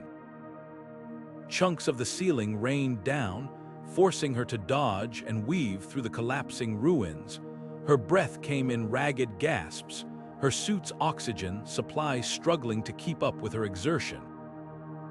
The air was thick with dust and debris, the faint metallic tang of the planet's atmosphere now laced with the acrid smell of burning stone. Above her, the sky had darkened, the swirling crimson clouds churning violently as though the planet itself was in agony. She could feel the entity's presence even now, its whispers faint but persistent in the back of her mind, a last-ditch effort to stop her. But she pushed forward, her determination fueled by the knowledge that Marcus had given everything to ensure their success. The Aurora came into view, its battered frame a welcome sight amidst the chaos. The ship's engines roared to life as she approached, the ramp lowering just enough for her to scramble aboard. She didn't have time to secure herself. The moment she crossed the threshold, the ship lurched violently, the force of the planet's collapse sending shockwaves through the atmosphere. Elina stumbled into the cockpit, her hands flying over the controls as she struggled to stabilize the ship. The viewscreen flickered to life, showing the planet below in its final moments. The ruins were gone, swallowed by a massive fissure that split the ground like a wound. The light from the device surged, a brilliant, blinding flare that consumed everything in its path. And then, with a deafening roar, the planet began to implode. The Aurora shuddered as the shockwave hit, its hull groaning under the strain. Elina gripped the controls, her knuckles white as she fought to keep the ship steady. The planet's surface collapsed inward, its once vivid colors fading into darkness as the entity was consumed by the void. For a moment, there was only silence, a stillness so profound it felt like the universe itself was holding its breath.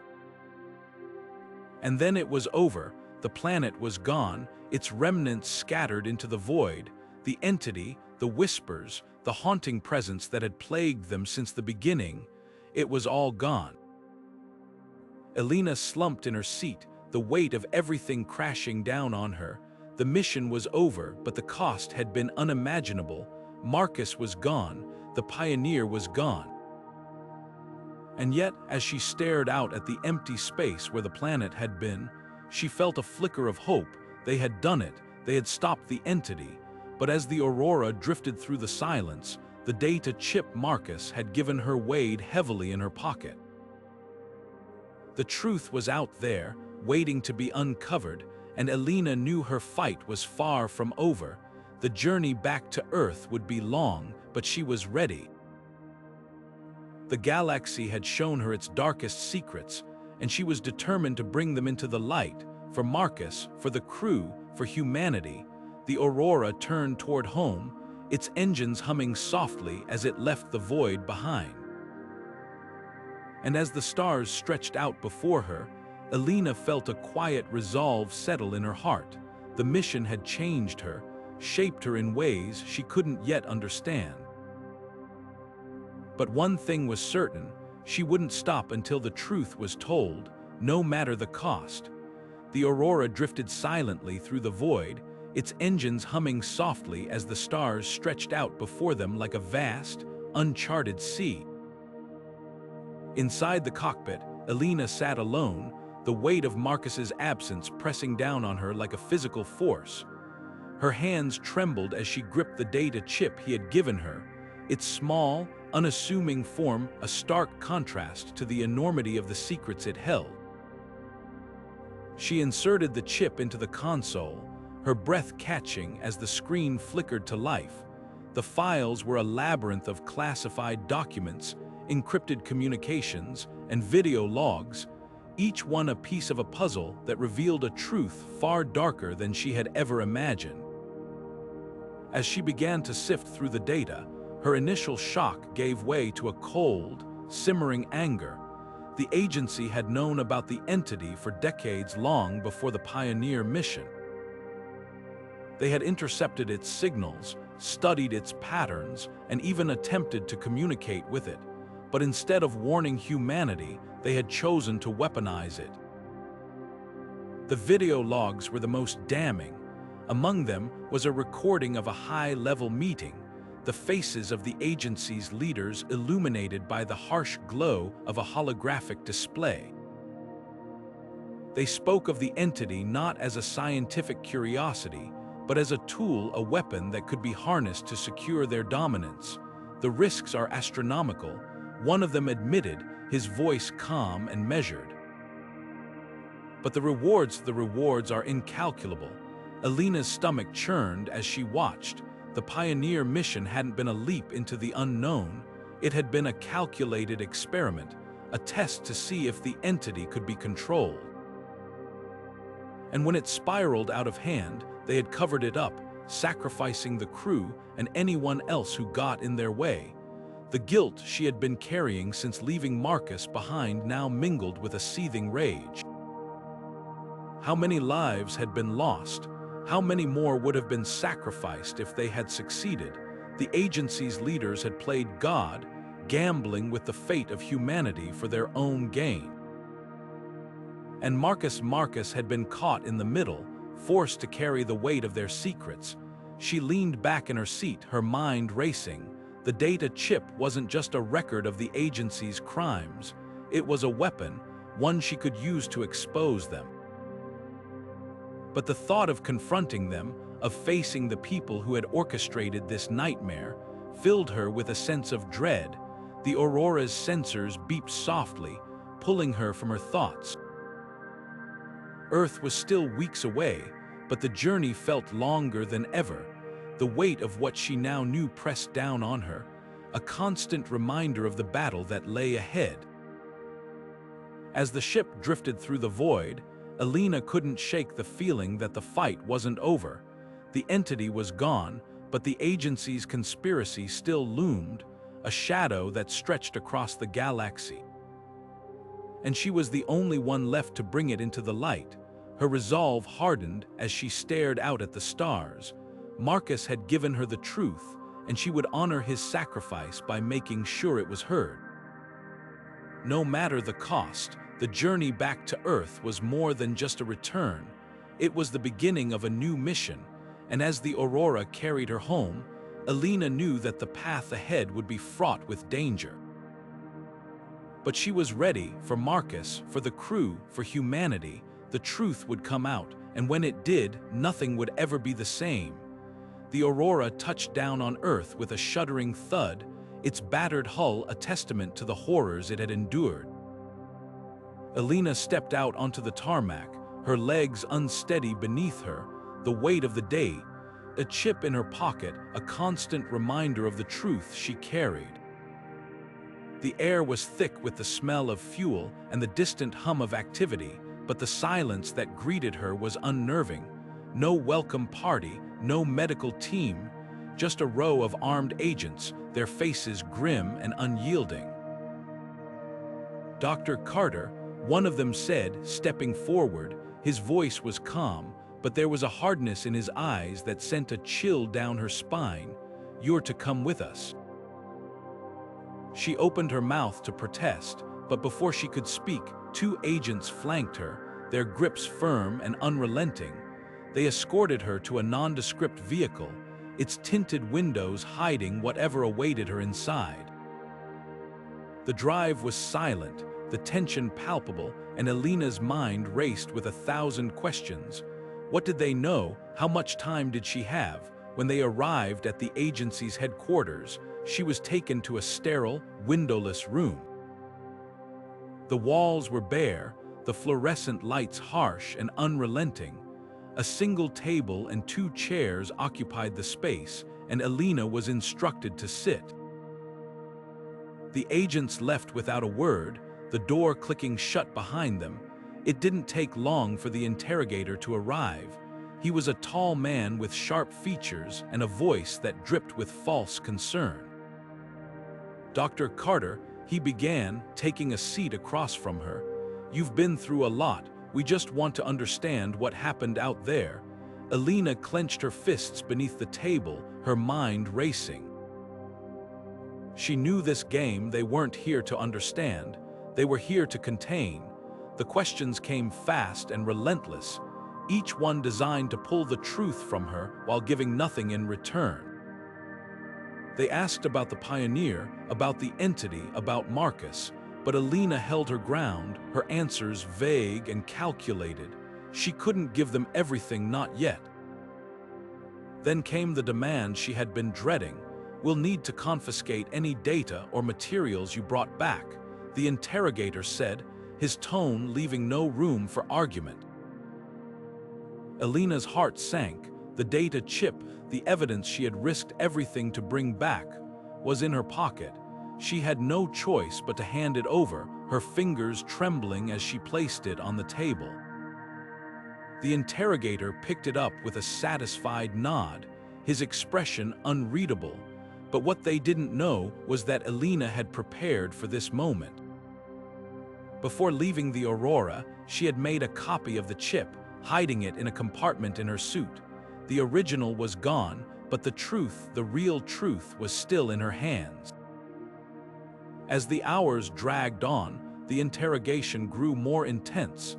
They accused her of treason, of endangering the agency's mission, of betraying humanity itself. But Elena refused to break. She knew the stakes, and she knew what she had to do. When they finally released her, it was with a stern warning. "This isn't over," the interrogator said, his voice cold. "We'll be watching." Elena didn't respond. She walked out of the building, her steps steady despite the turmoil inside. She had one chance, one opportunity to make this right. She reached out to a journalist she had trusted for years, a man who had built his career on exposing corruption and holding the powerful accountable. They met in a quiet park, the city bustling around them as she handed over the copy of the day to Chip. "This is everything," she said, her voice low but firm. "The agency's crimes, the entity, the pioneer. It's all there, people need to know." The journalist nodded, his expression grave. "I'll make sure they do." Within days, the truth began to leak. Articles, videos, and leaked documents flooded the media, each one a damning indictment of the agency's actions. The public outcry was immediate and overwhelming. Protests erupted in cities across the globe, demanding accountability and transparency. Elena watched it all unfold from the shadows, her heart heavy but resolute. The fight wasn't over, not by a long shot, but for the first time in what felt like forever, she allowed herself a flicker of hope. The truth was out there now, and no amount of intimidation or suppression could silence it. The agency had tried to bury their secrets, but Elena had unearthed them, and in doing so, she had ignited a fire that would burn brighter than any lie they could tell. The galaxy had shown her its darkest secrets, and she had brought them into the light. Now, it was up to humanity to decide what to do with them. The story broke like a storm, shaking the foundations of the world. The journalist, armed with the data Chip Elena had risked everything to deliver, published a series of explosive articles that laid bare the agency's crimes. The revelations were staggering: the deliberate cover-up of the pioneer mission, the reckless attempts to weaponize the entity, and the cold calculation with which they had sacrificed countless lives. Within hours, the story spread like wildfire, igniting a firestorm of outrage that swept across the globe. Protests erupted in cities from New York to Tokyo, their streets flooded with people demanding justice and accountability. Signs bearing Elena's name and the faces of the lost pioneer crew waved above the crowds, their messages clear and unyielding: no more secrets, no more lies. Social media exploded with hashtags like #ExposeTheAgency and #TruthForThePioneer, turning Elena into an overnight symbol of resistance. Her face, pale and determined in the grainy footage of her return to Earth, became a rallying cry for those who had long suspected the agency's corruption but had never had proof. But the agency wasn't about to go down without a fight. Behind closed doors, its leaders scrambled to contain the fallout, their once impenetrable walls of secrecy crumbling under the weight of public scrutiny. They launched a counteroffensive, flooding the airwaves with carefully crafted narratives designed to discredit Elena.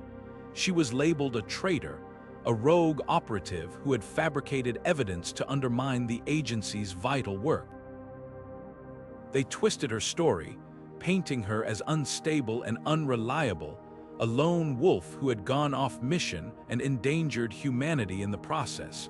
The attacks were relentless. Anonymous sources within the agency leaked false reports claiming Elena had been responsible for the pioneer's failure, that her actions had triggered the entity's awakening. They dug into her past, dredging up old mistakes and framing them as proof of her incompetence. The smear campaign was brutal, but it was also desperate, a sign that the agency was losing its grip on the narrative. Elina, however, refused to be silenced. From a safe house, she released a statement through her journalist ally, her voice steady and resolute. "The truth doesn't need defenders," she said. "It needs to be heard.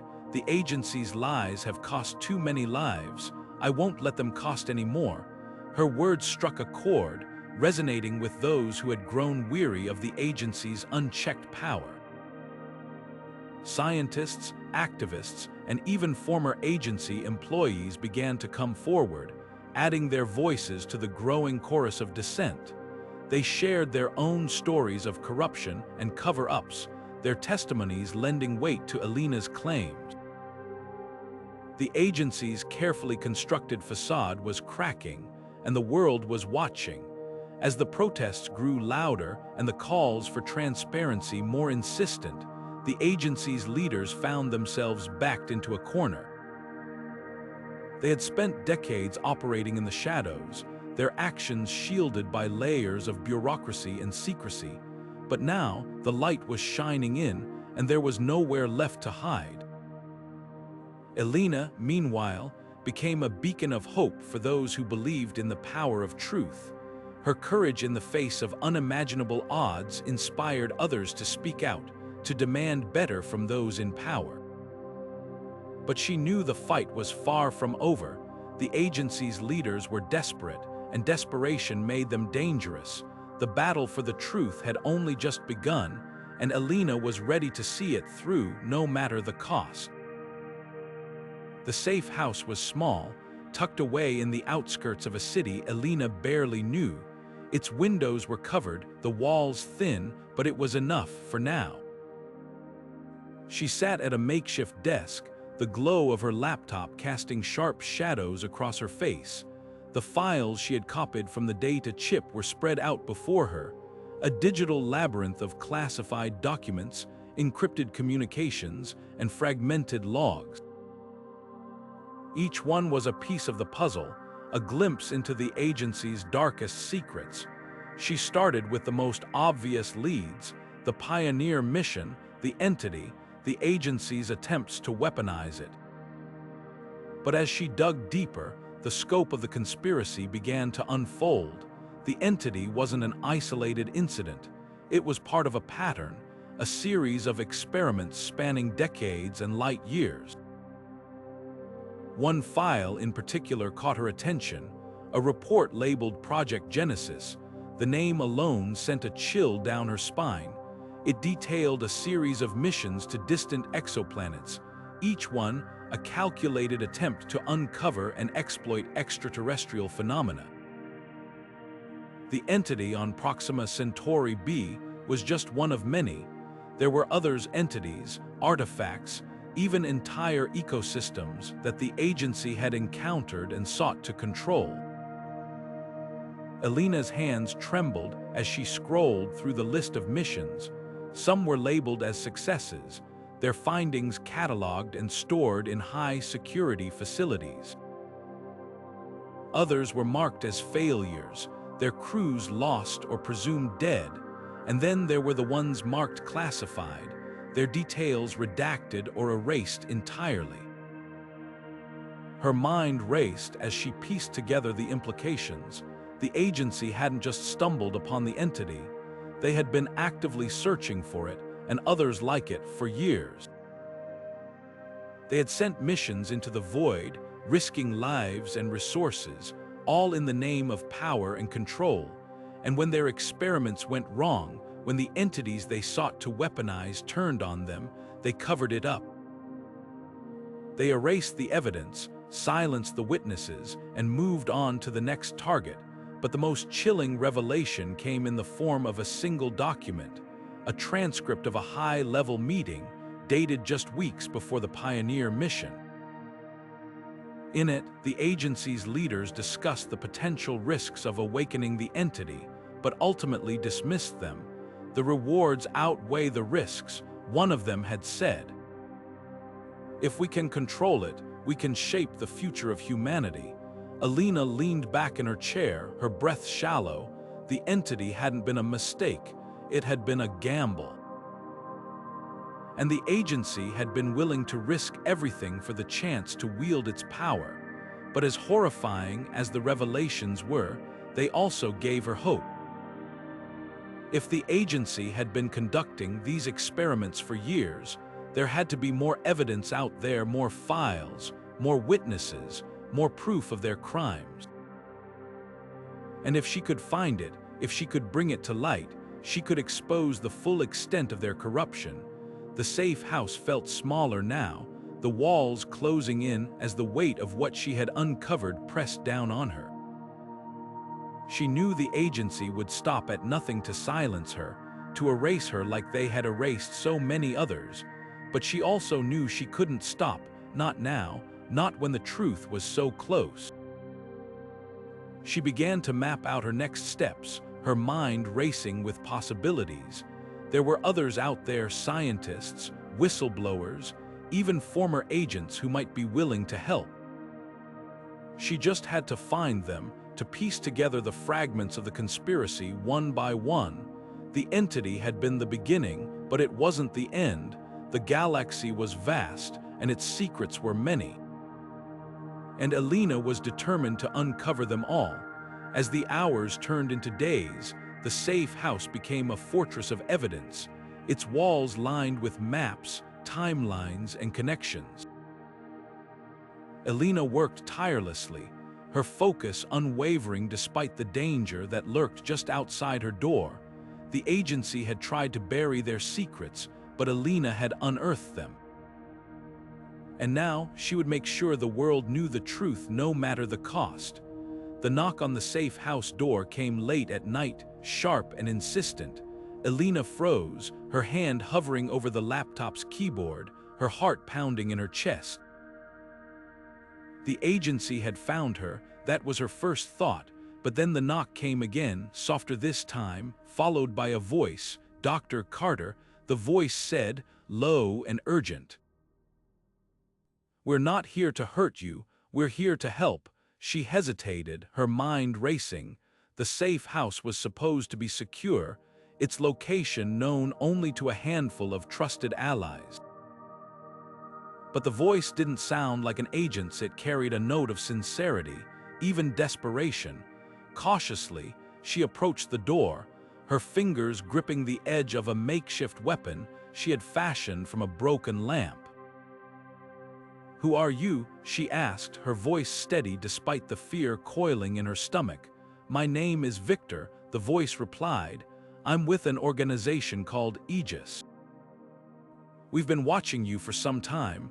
We know what you're up against, and we want to help."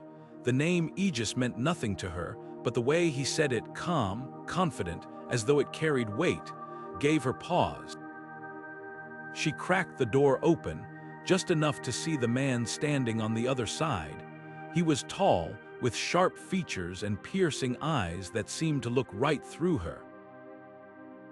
In his hands, he held a small device, its screen displaying a series of encrypted symbols she recognized from the agency's files. "We're not the enemy," Victor said, his tone softening. "In fact, we've been fighting the same fight as you, just from the shadows." Elena's grip on the door tightened. "Prove it." He handed her the device, its screen flickering to life. The display showed a series of mission logs, each one detailing encounters with extraterrestrial phenomena, entities, artifacts, even entire ecosystems that the agency had tried to exploit. The scope of it was staggering, far beyond what she had uncovered on her own. "The agency isn't the only one who's been looking," Victor explained. "We've been tracking their activities for years, trying to stop them before their experiments spiral out of control. But we're not big enough to take them down alone. That's why we need you." Elena's mind raced as she processed his words. A secret organization dedicated to exposing extraterrestrial threats. It sounded like something out of a conspiracy theory. But the evidence in front of her was undeniable, and if what Victor said was true, she wouldn't have to fight alone anymore. "Why now?" she asked, her voice tinged with suspicion. Victor's expression darkened. Because the agency's getting desperate, they're accelerating their experiments, digging deeper into things they don't understand. And if we don't stop them soon, it won't just be the pioneer crew they've sacrificed. It'll be all of us. The weight of his words settled over her, a grim reminder of the stakes. She had come so far, uncovered so much, but the fight was far from over. And now, standing in the doorway of her safe house, she realized she had a choice: to keep going alone or to trust this mysterious ally who seemed to share her mission. "All right," she said finally, stepping aside to let him in. "Tell me everything."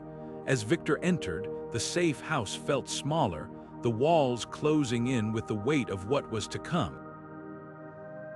But for the first time in what felt like forever, Elina felt a flicker of hope. The fight wasn't over, it was just beginning, and with Aegis by her side, she might finally have a chance to bring the agency down. The galaxy was vast, and its secrets were many, but Elina was no longer alone in uncovering them, and together they would shine a light into the darkness no matter the cost. Victor stepped into the safe house, his presence filling the small space with a quiet intensity. He set a sleek black briefcase on the table and opened it, revealing a collection of high-tech devices, encrypted communication tools, advanced data storage units, and a portable scanner that could detect even the most sophisticated surveillance. "This is just the beginning," he said, his voice low but steady. "We've been monitoring the agency for years, and we've amassed a considerable amount of intel. But with your first-hand experience, we can finally connect the dots." Elena's eyes widened as she examined the equipment. "What exactly are we dealing with here? How deep does this go?" Victor pulled up a holographic display, its shimmering blue light casting an eerie glow across the room. The screen filled with a map of the galaxy, dotted with markers in various star systems. Each marker represented a mission, some labeled as successes, others as failures, and a few marked with a red exclamation point. "The agency hasn't just been experimenting with the entity on Proxima Centauri," he explained. "They've been cataloging and attempting to weaponize extraterrestrial phenomena across the galaxy, and some of these entities make the one you encountered look tame." Elina leaned closer, her pulse quickening as she studied the map. "What kind of phenomena are we talking about?" Victor zoomed in on one of the markers, revealing a detailed report. "Take this one for example," he said, pointing to a star system in the Orion Arm. "They discovered an artifact there, a massive, self-replicating structure that seems to be alive. It doesn't just grow, it absorbs energy from its surroundings, consuming entire planets over time. The agency tried to control it, but it nearly wiped out their entire expedition team." Another marker caught her eye, a system deep in the galactic core. "And this," Victor's expression darkened, "that's where they found what they call the void entity. It's not a physical being, it's a sentient energy field that exists outside our understanding of space and time. It can manipulate matter, rewrite memories, and even distort reality itself. The agency's attempts to communicate with it resulted in, well, let's just say the survivors weren't the same." Elena's mind reeled as the implications sank in. The agency hadn't just been reckless, they had been playing with forces they couldn't begin to comprehend, and they had done it all in the name of power, with no regard for the consequences. Victor handed her a data pad loaded with files. "This is everything we've collected so far: mission logs, research notes, even internal communications. It's not enough to take them down on its own, but with your knowledge and our resources, we can build a case that even they can't ignore." As Elina scrolled through the files, a grim determination settled over her. The stakes were higher than she had ever imagined.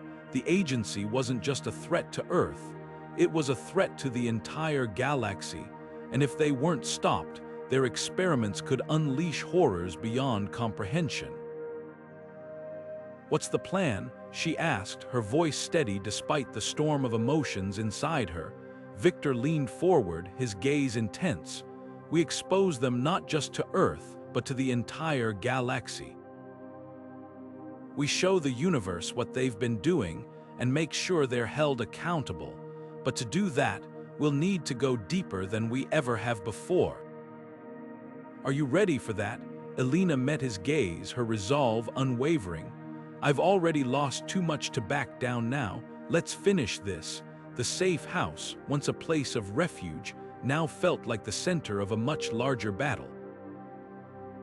The galaxy was vast, and its secrets were many, but with Aegis at her side and the weight of the truth in her hands, Elina was ready to face whatever came next.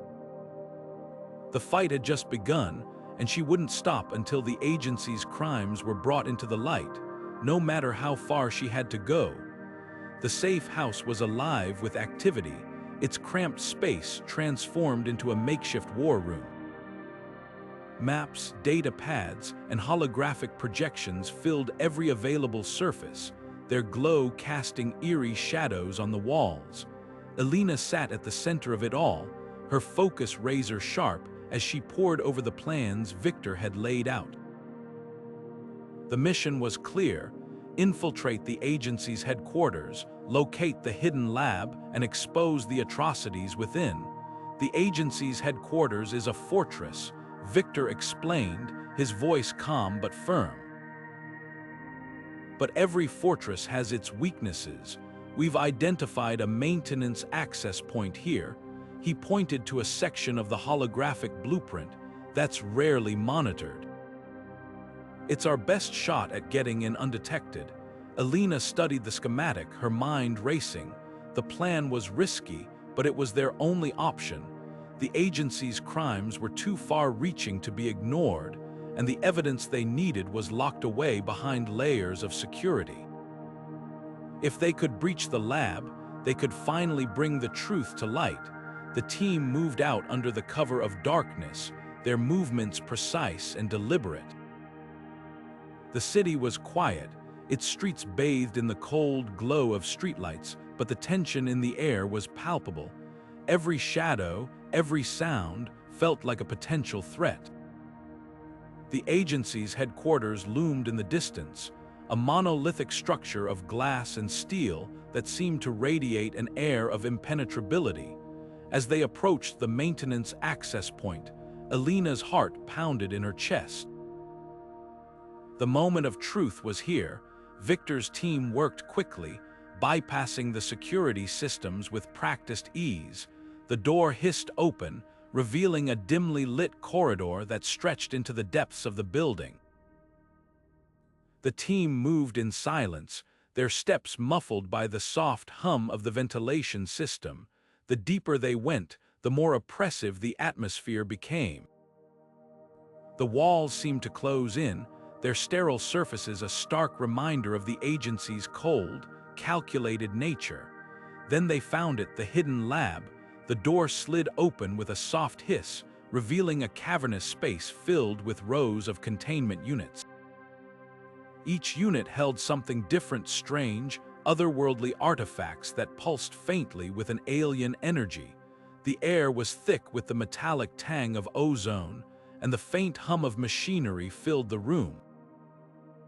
But it wasn't the artifacts that made Elina's blood run cold, it was the people, dozens of them, their faces pale and gaunt, their eyes hollow. They were strapped to tables, their bodies connected to machines that seemed to siphon their very life force. The sight was horrifying, a grotesque fusion of science and cruelty. Victor's voice broke the silence, his tone heavy with disgust. They're using them as test subjects, forcing them to interface with the artifacts. Elina's stomach churned as she moved closer to one of the tables, the man lying there, if he could still be called that, was barely conscious, his breathing shallow and labored. His skin was mottled with strange, glowing patterns, as though the artifact he had been exposed to was rewriting him from the inside out. "We need to document this," she said, her voice steady despite the rage boiling inside her.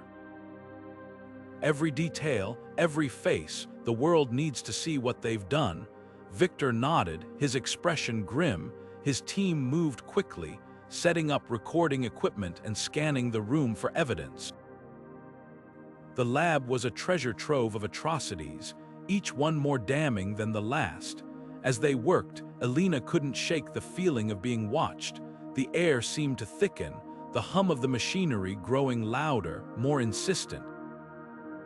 And then she saw it, a containment unit at the far end of the lab, its surface covered in the same organic growths that had consumed the Pioneer.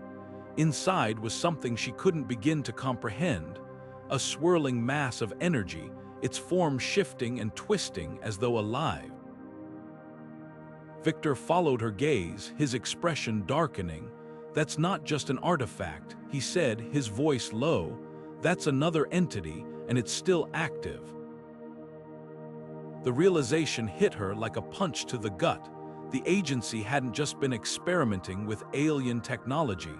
They had been trying to control entities, to harness their power for their own gain. And now, standing in the heart of their hidden lab, Elina knew the stakes were higher than ever. The team gathered the evidence, their movements quick but precise. They couldn't stay much longer, the risk of being discovered was too great. But as they prepared to leave, Elina took one last look at the lab, her resolve hardening. The agency's crimes were no longer hidden. The truth was out there, waiting to be uncovered, and with the evidence in hand, Elina and her allies were ready to bring it into the light. The fight had just begun, and they wouldn't stop until justice was served, no matter the cost. The lab was a maze of horrors, each step deeper into its sterile corridors, revealing more of the agency's twisted experiments. Elina moved with purpose, her hands steady as she documented the atrocities around her. The air was thick with the acrid scent of ozone and the faint hum of machinery, but it was the sound of footsteps behind her that made her freeze. She turned, her heart pounding, and there he was, Dr. Alex Carter, her former mentor and colleague. His once warm eyes were now cold and calculating, his expression unreadable. "Elina," he said, his voice smooth but laced with something she couldn't quite place. "I've been expecting you." The sight of him sent a jolt of anger through her, but she forced herself to stay calm. "Alex," she replied, her tone sharp. "What are you doing here?" He stepped closer, his movements deliberate, as though he were savoring the moment. "I could ask you the same question. You've always been so predictable, always chasing the truth, no matter the cost, but this time you've gone too far." Elina's grip tightened on the data pad in her hand. "You betrayed me, you betrayed all of us. How could you work with them after everything they've done?" Alex's lips curled into a faint smile, but there was no warmth in it. "You still don't understand, do you? This isn't about betrayal, it's about survival. The agency's work, my work, isn't just about understanding alien technology. It's about harnessing it, controlling it. Earth is on the brink of collapse, Elina. Resources are dwindling, nations are fracturing, and humanity is tearing itself apart. The only way to save us is to unite under one banner, their banner." His words hung in the air, heavy and suffocating. Elina shook her head, her voice trembling with disbelief. "You're talking about domination, about using alien technology to enslave humanity. That's not survival, it's tyranny." Alex's expression hardened, his patience wearing thin. "You always saw the world in black and white, but the reality is far more complicated. The entities, the artifacts, they're tools, tools that can reshape the future, eliminate conflict, and ensure humanity's survival." but only if we're willing to make the hard choices. Elena's mind raced as she processed his words. The agency's ultimate goal wasn't just power, it was complete control. They wanted to use alien technology to subjugate humanity, to create a world where dissent was impossible. And Alex, the man she had once trusted, had become their willing pawn. "You're wrong," she said, her voice steady despite the storm of emotions inside her. "There's always another way, one that doesn't involve sacrificing our freedom or our humanity." Alex's smile faded, replaced by a look of cold determination. "You always were an idealist, but ideals won't save us, only power will." Before she could respond, he lunged, his movements swift and precise. Elina dodged, her instincts kicking in as she countered his attack. The fight was brutal, each strike fueled by years of betrayal and anger. But as they clashed, Elina couldn't shake the feeling that this was more than just a physical battle. It was a battle for the soul of humanity. In the end, it was her resolve that gave her the edge.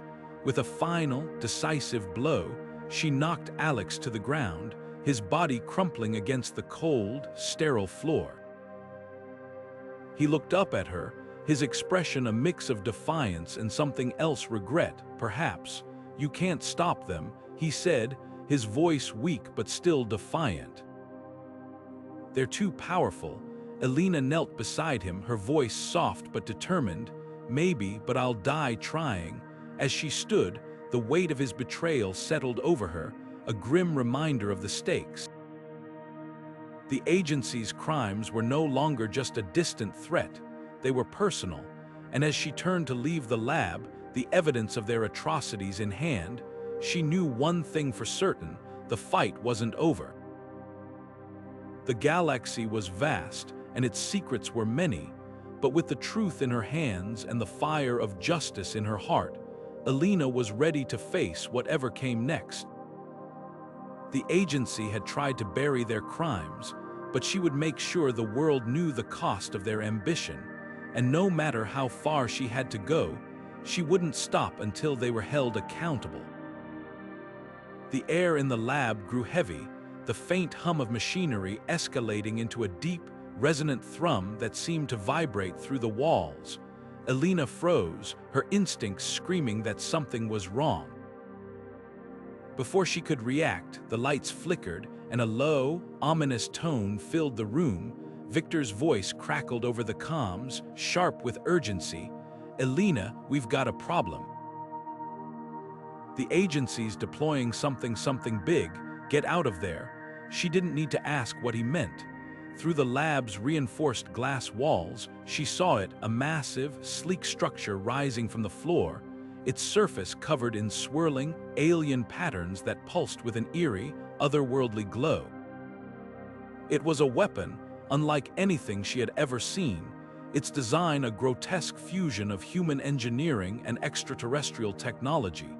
The agency had been working on a prototype, and now, in their desperation, they were activating it. Victor's voice came through again, more frantic this time. "That thing's powered by one of the artifacts we found in the lab. They've managed to harness its energy, but it's unstable. If they fire it, the whole facility could go up and take half the city with it." Elena's mind raced. They were outmatched. The weapon's sheer size and power made any direct assault impossible. But as she watched the agency's technicians scramble to stabilize the device, a risky plan began to form. The weapon was alien in design, but its controls were human-made. If she could get inside, she might be able to sabotage it from within. "Victor," she said, her voice steady despite the adrenaline surging through her, "I need you to create a distraction. Something big enough to draw their attention away from the weapon. Can you do that?" There was a pause, and then a grim chuckle.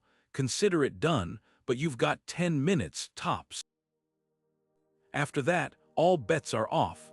The moment Victor's team launched their diversion, the lab erupted into chaos. Alarms blared, and the technicians abandoned their stations, rushing to deal with the sudden explosion of noise and confusion outside. Elina moved quickly, her movements precise as she slipped past the distracted guards and made her way to the weapons control panel. The interface was a maze of alien symbols and human engineering, a testament to the agency's reckless ambition. She worked frantically, her fingers flying over the controls as she tried to decipher the system. It wasn't just about shutting it down, she needed to overload it to ensure it could never be used again. But the weapon wasn't passive. As she worked, the alien patterns on its surface began to shift, the artifact at its core reacting to her presence. The air around her crackled with energy, and she could feel the weapon's awareness, its resistance. It wasn't just a machine, it was alive and it was fighting her. Elina, Victor's voice cut through the chaos. You've got to hurry, they're regrouping, and that thing's power levels are spiking. Her hands trembled as she entered the final sequence, the weapon's hum growing deafening as it neared activation. Just as the technicians began to return, she slammed her hand down on the control panel, sending a surge of energy through the system. For a moment, everything went silent. Then, with a blinding flash, the weapon erupted, its energy cascading outward in a wave of light and heat. Elina was thrown to the ground, the force of the explosion rattling her bones. When she finally opened her eyes, the weapon was gone, reduced to a smoldering wreck, but the victory came at a cost. The lab was in ruins, and the artifact's energy had destabilized the facility's core systems. The walls around her groaned, the ceiling beginning to collapse. "Elina, get out of there," Victor shouted. "The whole place is coming down." She didn't need to be told twice. With the evidence of the agency's crimes still clutched in her hand, she sprinted for the exit, the ground shaking beneath her feet. The fight wasn't over, but for now, they had struck a decisive blow. As she emerged into the night air, the facility collapsing behind her, Elina knew one thing for certain: the agency's grip on power was weakening, and with every step she took, she was bringing them closer to their downfall. The control center was a cavern of steel and glass, illuminated by the cold, sterile glow of holographic displays. At its heart stood the agency's director, his silhouette framed by the pulsating energy of the weapon's core. His presence was commanding, his expression a mask of calm authority that betrayed none of the chaos unfolding around them. Elina stepped into the room, her footsteps echoing in the vast space, her resolve hardening with every step. "You're too late," the director said, his voice smooth and unhurried, as though he were discussing the weather rather than the fate of humanity. "The weapon is already operational. You can't stop what's coming." Elina's gaze flicked to the massive console behind him, its screens filled with data streams and schematics she could barely comprehend. The weapon loomed above them, its alien design radiating an unsettling energy that seemed to warp the very air. She took a step forward, her voice steady despite the storm of emotions inside her. "You don't have to do this, there's another way." The director's lips curled into a faint smile, but there was no warmth in it. "Another way, you sound just like Alex. Always clinging to hope, even when the evidence is stacked against you. But hope won't save us, Elina, only control will." His words hung in the air, heavy and suffocating. Elina clenched her fists, her mind racing. The director wasn't just defending the agency's actions. He was justifying them. To him, the weapon wasn't a last resort. It was a necessity, a tool to unite a fractured humanity under their rule. "You're wrong," she said, her voice sharp with conviction. "You're not uniting humanity, you're enslaving it, and that's not survival, that's tyranny." The director's smile faded, replaced by a look of cold disdain. You think humanity is capable of governing itself. Look at the world, Elina. Nations tear themselves apart over resources, ideology, power. We're on the brink of collapse, and you still believe in the inherent goodness of people. Elina stepped closer, her eyes locked on his. I believe in their potential. In their ability to change, to grow. You're using your fear of chaos to justify creating something far worse. For a moment, the director said nothing, his gaze searching hers as though trying to understand her conviction. Then he sighed, a sound tinged with both frustration and something else, regret, perhaps. You're a dreamer, Elina, and dreamers make poor revolutionaries. Before she could respond, the weapon's core surged, its energy spiking as the countdown reached its final stages. The director turned to the console, his hands flying over the controls with practiced ease. It's done, he said, his tone final. The weapon will fire, and humanity will be reborn whether they want it or not. Elina's heart pounded as she realized the enormity of what was at stake. The weapon wasn't just a tool of destruction. It was a symbol of the agency's arrogance, their belief that they could play God with the fate of billions. And if she didn't stop it, their vision of a controlled, subjugated humanity would become reality. With a surge of determination, she lunged for the console, her fingers flying over the controls. The system resisted, its alien interface a labyrinth of symbols and commands, but she pushed through, her focus unwavering. The director turned, his expression darkening as he realized what she was doing. You're making a mistake, he said, his voice low and dangerous. You're throwing away our only chance at survival. Elina didn't respond, her hands moved faster, her mind racing as she input the final sequence. The weapon's hum grew deafening, its energy spiking as the system teetered on the brink of overload. And then, with a blinding flash, it happened. The weapon erupted, its energy cascading outward in a wave of light and heat. The director was thrown to the ground, his expression a mix of shock and disbelief. Elina stood amidst the chaos, her breath shallow but steady. The weapon was gone, its threat neutralized. But as she looked at the director, his face pale and gaunt, she knew the fight wasn't over. The agency's vision of control had been shattered, but the scars of their ambition remained.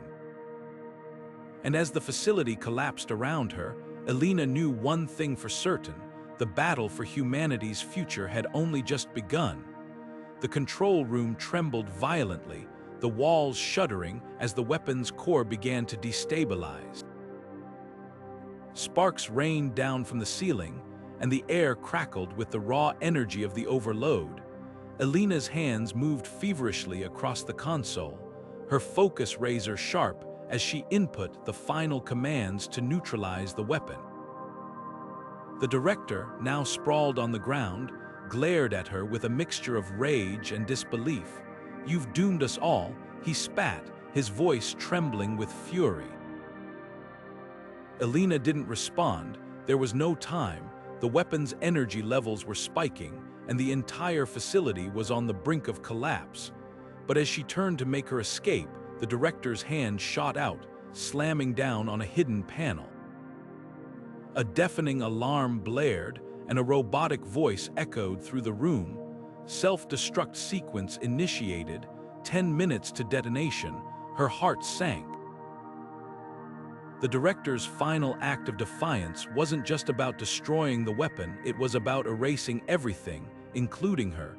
The agency's headquarters, with all its secrets and crimes, would be reduced to ash. And if she didn't move fast, she'd be buried with it. The director's laughter cut through the chaos, a bitter, hollow sound. "You think you've won? This was never just about the weapon. It was about control, and if we can't have it, no one will." Elina didn't waste time arguing. She sprinted for the exit, her boots pounding against the metal floor as the facility began to crumble around her. The corridors were a maze of flashing lights and falling debris, each step a gamble against the collapsing structure. Her mind raced as she navigated the chaos, her training kicking in as she dodged crumbling walls and sparking wires. Behind her, the weapon's core reached critical mass, its energy surging in a blinding cascade of light and heat. The explosion tore through the facility, its shockwave rippling outward with devastating force. Elina barely made it to the emergency exit, diving through the doorway as the blast consumed the control room. The force of the explosion threw her forward, slamming her into the ground. For a moment, everything went black. When she came to, the facility was gone, reduced to a smoldering crater. The air was thick with smoke and dust, the silence eerie after the cacophony of destruction. She sat up, her body aching but intact. The agency's headquarters, once a symbol of their unchecked power, was now a ruin.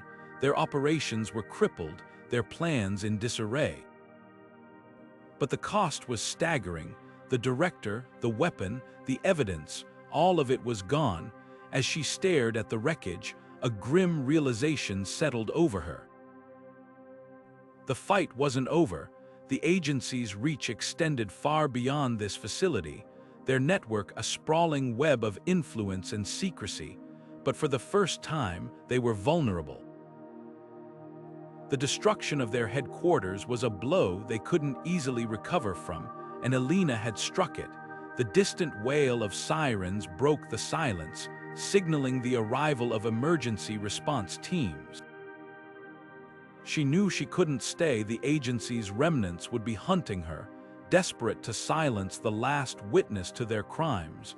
But as she disappeared into the chaos of the city, she carried with her a flicker of hope.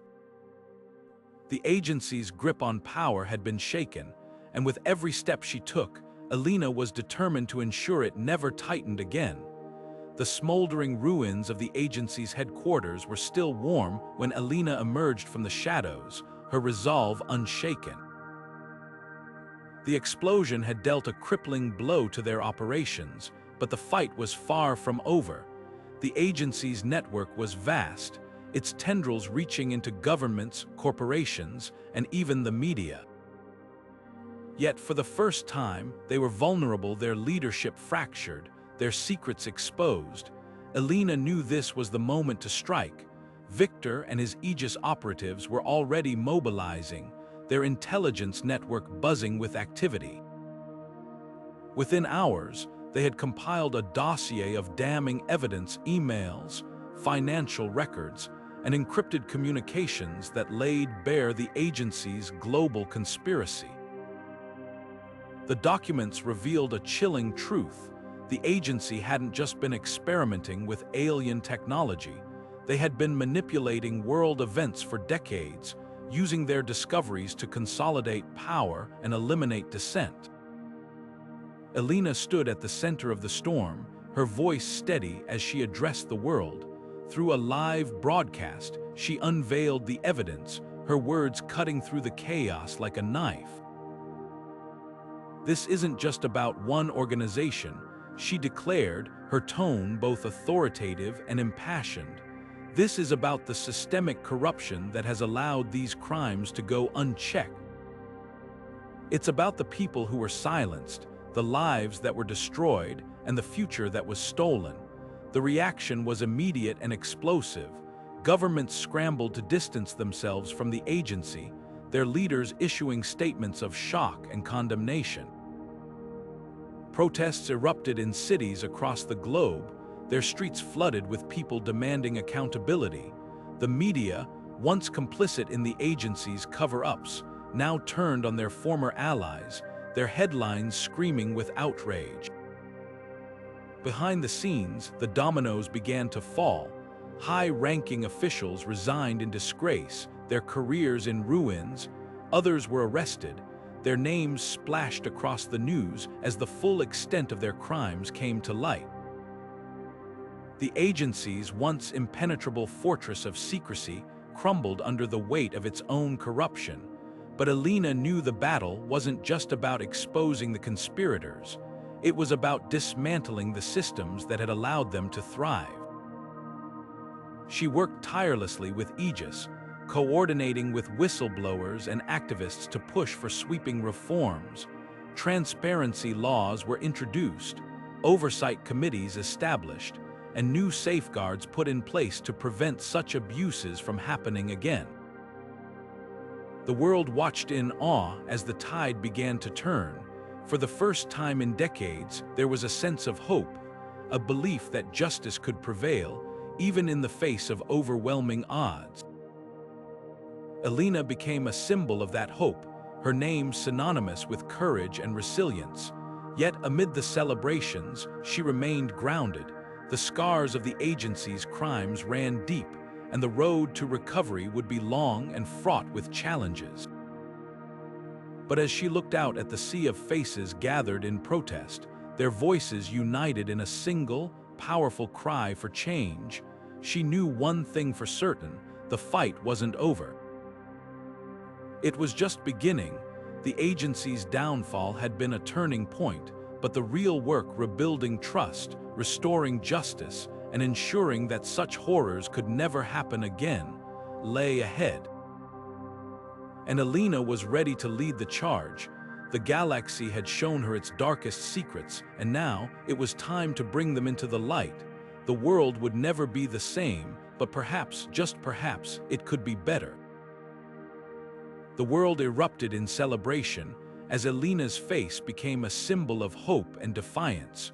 News outlets hailed her as a global hero, her name echoing across continents as a beacon of courage in the face of unimaginable odds. Crowds gathered in cities worldwide, their chants of her name mingling with calls for justice and reform. For the first time in years, people felt a glimmer of optimism, a belief that the shadows of corruption could be banished by the light of truth. Yet amid the cheers and accolades, Elina remained steadfastly grounded. She stood before a sea of cameras and microphones, her expression calm but resolute. "This isn't the end," she said, her voice carrying the weight of someone who had seen too much to rest easy. "The agency's downfall is a victory, but it's only the beginning. There are other threats out there, threats we can't ignore." Her words were met with silence, the gravity of her warning sinking in. Behind the scenes, Aegis had briefed her on a chilling reality. The agency's experiments had barely scratched the surface of what lay beyond Earth. Alien artifacts, dormant entities, and cosmic phenomena of unimaginable power still lurked in the void, waiting to be discovered or awakened. The galaxy was vast, and humanity's understanding of it was painfully limited. Victor, ever the pragmatist, had laid it out plainly during their last meeting. The agency's hubris opened a door, he said, his tone grim, and now that door is cracked. We can't let anyone else walk through it unprepared. Elina knew he was right. The agency's recklessness had exposed humanity to dangers it wasn't ready to face. But instead of succumbing to fear, she saw an opportunity, a chance to build something better. She envisioned a coalition of nations, scientists, and thinkers united not by fear, but by a shared commitment to understanding and safeguarding the unknown. "We can't afford to repeat the mistakes of the past," she declared in a follow-up address, her voice steady and commanding.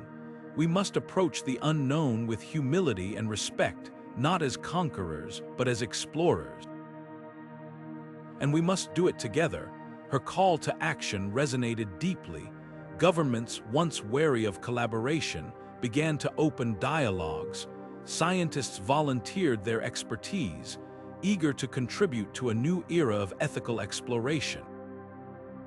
Even former agency operatives, disillusioned by their leaders' corruption, reached out to offer their knowledge, but Elina knew that unity would be fragile. The scars of the agency's crimes ran deep, and trust wouldn't be rebuilt overnight. There would be setbacks, disagreements, and moments of doubt. Yet, as she looked out at the faces of those who had rallied to her cause, she felt a quiet determination. The road ahead would be long and fraught with challenges, but it was a journey worth taking. "We've faced the darkness," she said, her voice softening but no less powerful. "And we've proven that we can overcome it, but the fight isn't over, it's just beginning, and I, for one, am ready to see it through no matter the cost." Her words were a rallying cry, a promise to those who had stood by her, and a challenge to those who doubted. The galaxy held mysteries beyond comprehension, but humanity had something far more powerful than any alien artifact: the will to endure, to learn, and to grow. And with Elina leading the charge, they would face the unknown not with fear, but with hope. The world had changed, but so had they, and together they would forge a future worthy of the sacrifices that had been made. The fight wasn't over, but for the first time, it felt like they had a chance. Months had passed since the agency's downfall, and the world had begun to heal. Elina, now a global figurehead for transparency and ethical exploration, had thrown herself into the monumental task of rebuilding trust and fostering collaboration among nations. The newly formed Global Coalition for Cosmic Understanding, a union of scientists, policymakers, and activists, had become a beacon of hope, a testament to humanity's resilience and capacity for change. Yet, despite the progress, Elina couldn't shake the lingering unease that had haunted her since the agency's collapse. The galaxy was vast, and the mysteries it held were far from solved. One evening, as she reviewed reports from a deep space observatory, her personal terminal chimed with an incoming message. The alert was unusual, encrypted, untraceable, and marked with a priority tag that bypassed all standard security protocols. Her pulse quickened as she opened the file, her screen flooding with a series of coordinates and a single, chilling line of text. The entity was just the beginning. "Prepare for what comes next." The message was unsigned, its origin a mystery. The coordinates pointed to a distant star system on the fringes of explored space, a region marked only by faint astronomical data and speculative theories. Elina stared at the screen, her mind racing.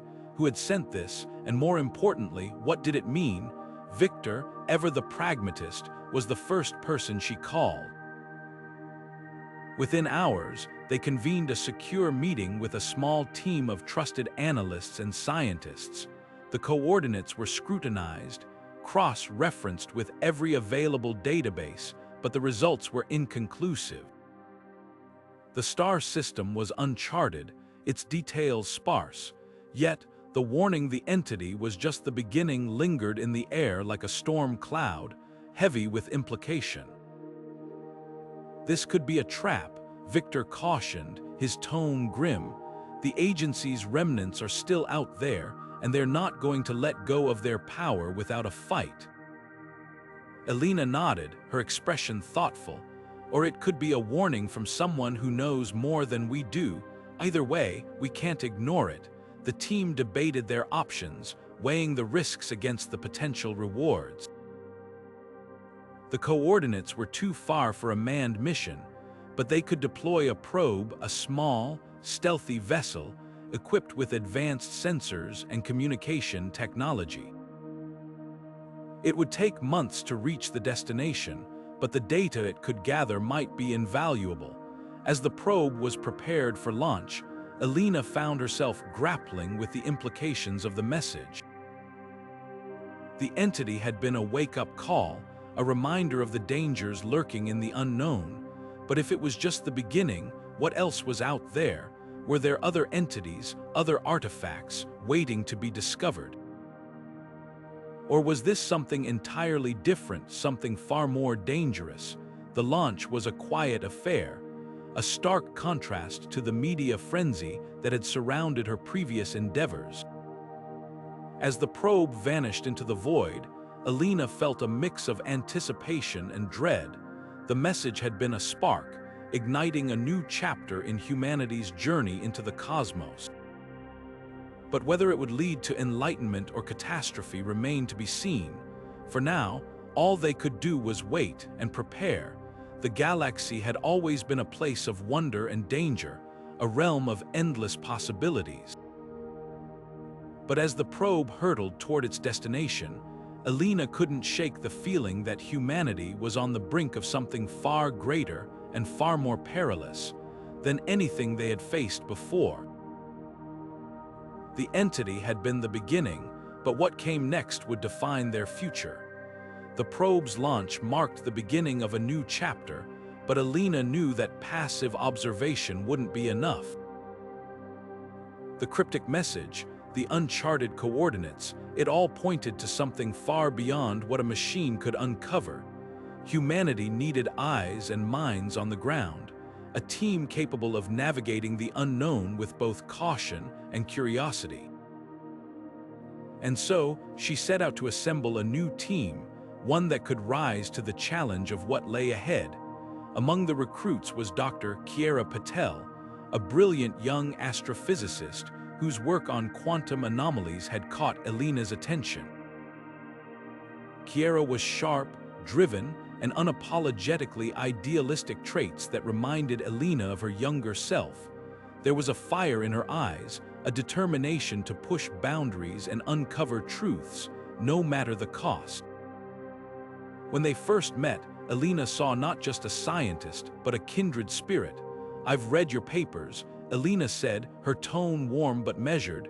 "Your theories on dimensional harmonics, they are groundbreaking. But this mission isn't just about theory, it's about facing the unknown, and it won't be easy." Kiera's response was immediate, her voice steady and resolute. "I'm not afraid of the unknown, I'm afraid of what happens if we ignore it." The exchange struck a chord within Elina. It was a reminder of why she had taken up this fight in the first place, not just for justice, but for the promise of discovery, for the belief that humanity could rise above its mistakes. Kiera's idealism, tempered by her intellect, was exactly what the team needed. As the team took shape, it became a mosaic of expertise and perspective. Alongside Kiera, there was Dr. Marcus Vega, a seasoned exobiologist whose work on alien ecosystems had earned him both acclaim and skepticism. His pragmatic approach balanced Kiera's enthusiasm, creating a dynamic that Elina knew would be crucial in the field. Then there was Lieutenant Commander Aisha Malik, a former pilot with a reputation for navigating the most treacherous corners of space. Her calm under pressure and unparalleled skill made her an invaluable asset. Rounding out the team was Dr. Hiroshi Tanaka, a quiet but brilliant engineer whose innovations in propulsion technology had revolutionized deep space travel. His ability to think outside the box had saved countless missions, and Elina trusted him to do the same here. Together, they represented the best of what humanity had to offer: intelligence, courage, and a shared commitment to exploring the unknown. But as Elina looked around the table during their first briefing, she saw more than just a team. She saw hope. "This isn't just about the coordinates," she told them, her voice carrying the weight of years of struggle and sacrifice. "It's about who we are as a species. We've made mistakes, but we've also proven that we can learn from them. This mission is our chance to show that we're ready to face whatever's out there, not as conquerors, but as explorers." The room fell silent, the gravity of her words settling over them like a mantle. Kiera nodded, her expression a mix of determination and awe. Marcus crossed his arms, his skepticism tempered by a glimmer of curiosity. Aisha leaned forward, her sharp eyes reflecting the challenge ahead, and Hiroshi, ever the quiet observer, offered a small, knowing smile. As the briefing continued, Elina couldn't help but feel a sense of renewal. The road ahead was fraught with uncertainty, but for the first time in a long while, she felt a flicker of optimism. The team was more than just a collection of experts. They were a testament to humanity's resilience, its capacity for growth and change. And as they prepared to embark on their mission, Elina knew one thing for certain: whatever lay beyond those coordinates, they would face it together. The galaxy was vast, its secrets countless, but with this team by her side, she felt ready to meet whatever came next. The launch of the new mission was unlike anything humanity had ever seen. For the first time, the world watched in real time as the spacecraft Horizon lifted off from Earth, its sleek design cutting through the atmosphere with a grace that belied the immense power propelling it forward. Gone were the days of secrecy and shadowy operations. This mission was a beacon of transparency, its every detail broadcast to the public, its purpose clear and unflinching: to explore the unknown with integrity and respect. As the Horizon broke free of Earth's gravity, Elina sat in the command module, her gaze fixed on the shrinking blue dot behind them. The weight of the moment pressed on her, not just as a leader, but as someone who had endured the cost of humanity's mistakes. She thought of Marcus, of the sacrifices he had made, and of the countless others who had paid the price for the agency's hubris. Their faces lingered in her mind, a reminder of why this mission mattered. The journey to the distant star system would take months, even with the advanced propulsion systems designed by Hiroshi. The vastness of space stretched before them, a silent and infinite expanse that seemed to hum with possibility. Elina found herself reflecting on the long road that had led her here from the ruins of the agency's headquarters to this moment of unity and hope. It hadn't been easy. The scars of betrayal and loss were still fresh, but they had also forged something stronger, a determination to do better, to be better. Kiera, seated nearby, broke the silence. "Do you think we'll find what we're looking for out there?" she asked, her voice tinged with excitement and a touch of nervousness. Elina turned to her, a faint smile playing on her lips. "I don't know," she admitted, "but that's the point, isn't it? To go not because we have all the answers, but because we're willing to ask the questions." The team had been carefully chosen, each member bringing a unique perspective and skill set to the mission. Marcus Vega, ever the skeptic, had already begun analyzing the initial sensor readings, his brow furrowed in concentration.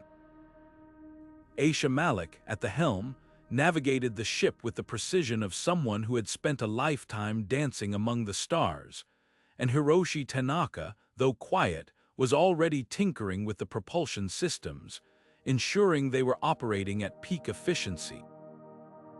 As the days turned into weeks, the routine of life aboard the Horizon settled into a rhythm, but even in the quiet moments, Elina couldn't shake the feeling that this mission was different. It wasn't just about the coordinates or the cryptic message that had brought them here. It was about proving that humanity could learn from its past, that it could face the unknown with humility and courage. One evening, as the ship glided through the void, Elina found herself drawn to the observation deck. The stars outside stretched endlessly, their light a silent testament to the vastness of the universe. She thought of the entity, of the ruins on Proxima Centauri b, and of the countless mysteries that still lay hidden in the darkness. They were small, she realized, in the grand scheme of things. But they were also capable of extraordinary things, of reaching beyond their limits, of seeking understanding, of striving for something greater. The mission ahead was uncertain, fraught with risks and unknowns. But as Elina stood there, bathed in the faint glow of starlight, she felt a quiet sense of peace. They were ready not just as a team, but as a species. The galaxy was vast, its secrets countless, but they would face them together. And for the first time in a long while, Elina allowed herself to hope.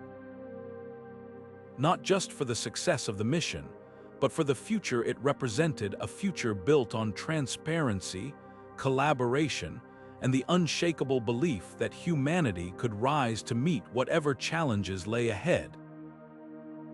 The horizon glided into the star system with a quiet hum, its engines slowing as it approached the coordinates from the cryptic message. The crew gathered in the observation deck, their faces illuminated by the eerie glow of a dying star.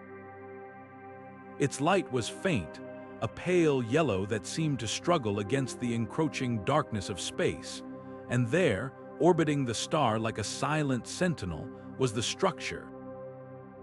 It was massive, far larger than anything they had encountered before. Its surface was a labyrinth of geometric patterns, etched with precision into a material that seemed to shift and shimmer as the light hit it. The structure's shape was impossible to define. It wasn't a sphere nor a cube, but something in between, as though it existed beyond human comprehension of form. At its center was what appeared to be a gateway, a void of pure blackness that seemed to absorb the light around it. Elina felt a chill run down her spine as she studied the structure. It was unlike anything she had ever seen, yet there was something familiar about it, a resonance that tugged at the edges of her memory. "It's a gateway," she murmured, her voice barely audible over the hum of the ship. But to where? Kiera leaned closer to the observation window, her eyes wide with awe.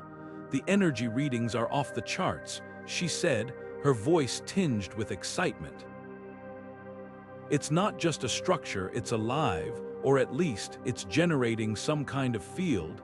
I've never seen anything like it." Marcus, ever the skeptic, crossed his arms. "Alive, that's a stretch. It's more likely some kind of ancient machine. But who built it and why?" Aisha, at the helm, adjusted the ship's trajectory to maintain a safe distance. "Whatever it is, it's active, and I don't like how close we're getting. We need to proceed carefully." Hiroshi, who had been silently analyzing the structure's composition, finally spoke up. "The material, it's not like anything we've encountered. It's self-repairing, almost organic in nature, and the gateway, it's emitting a low-frequency signal. It's almost like it's waiting for something."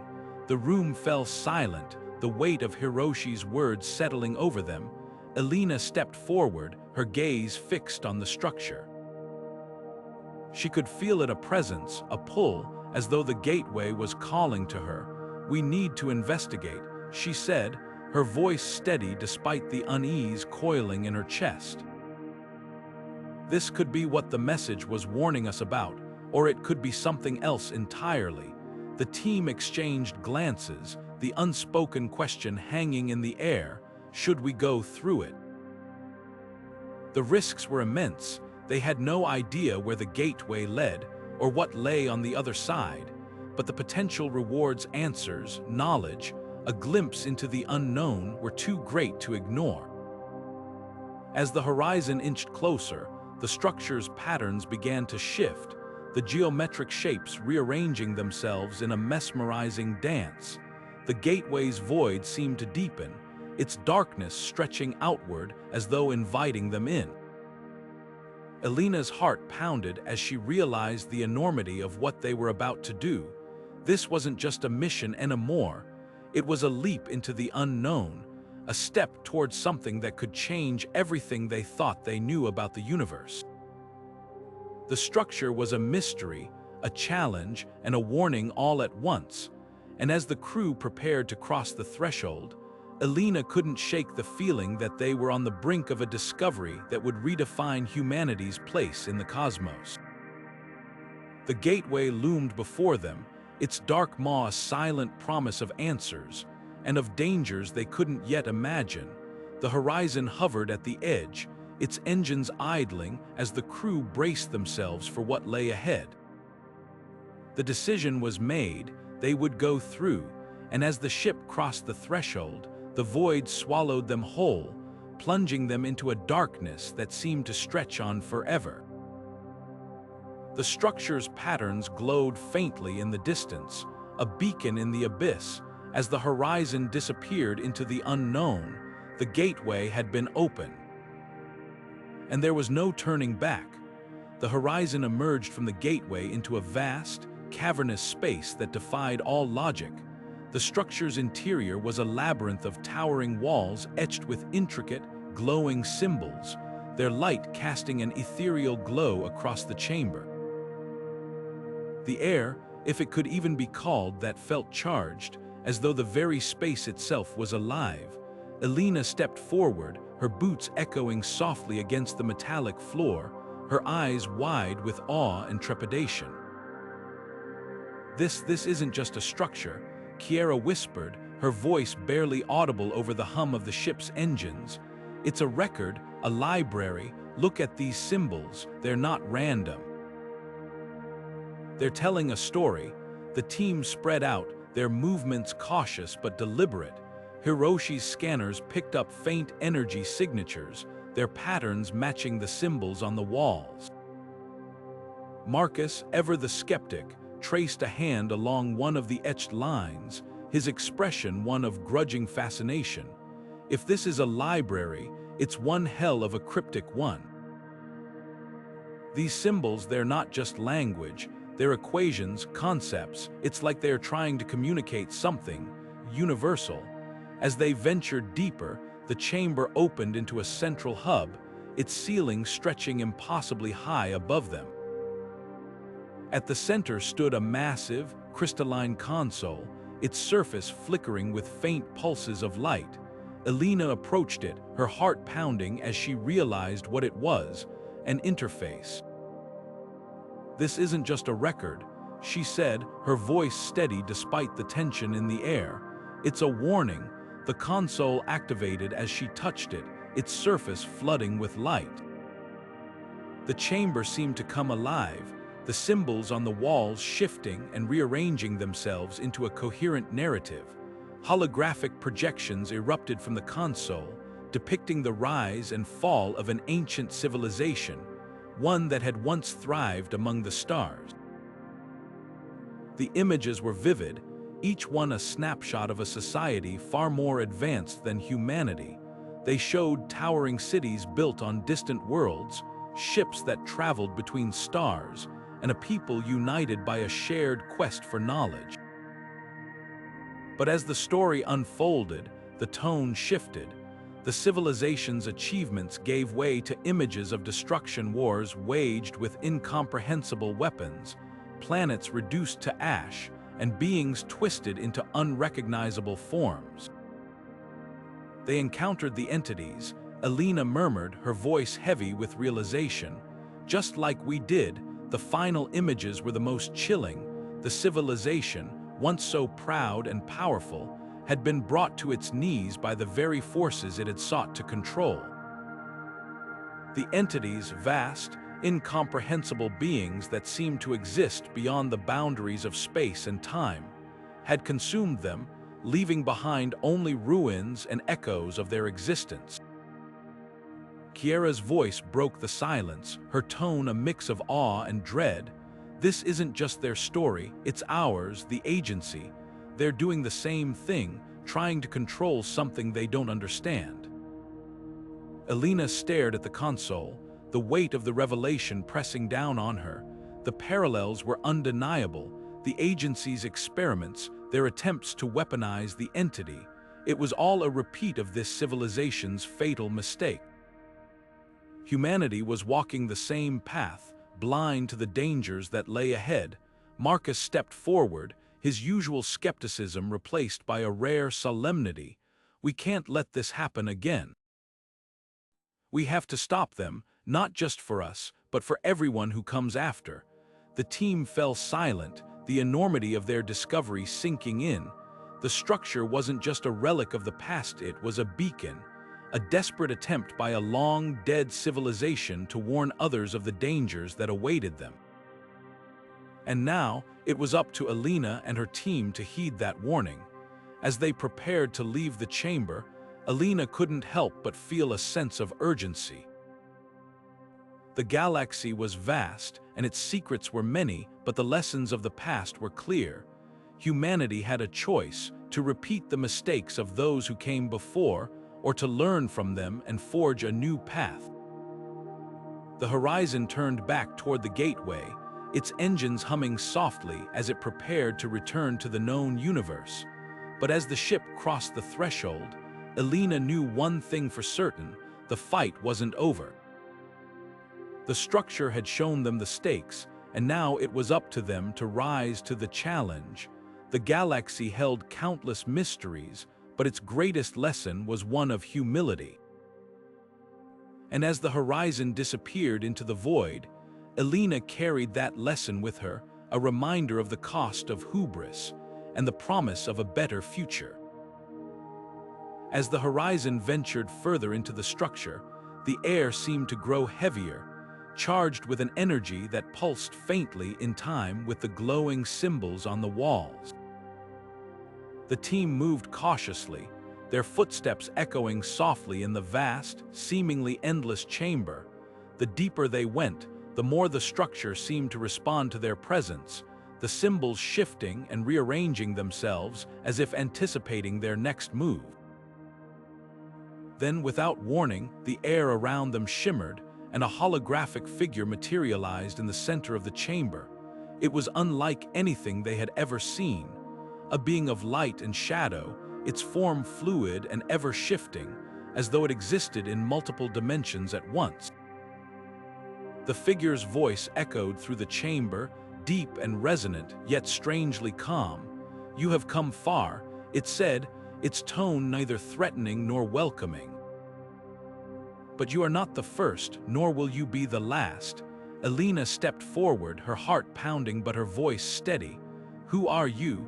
The figure's form solidified slightly, revealing a face that was both alien and eerily familiar.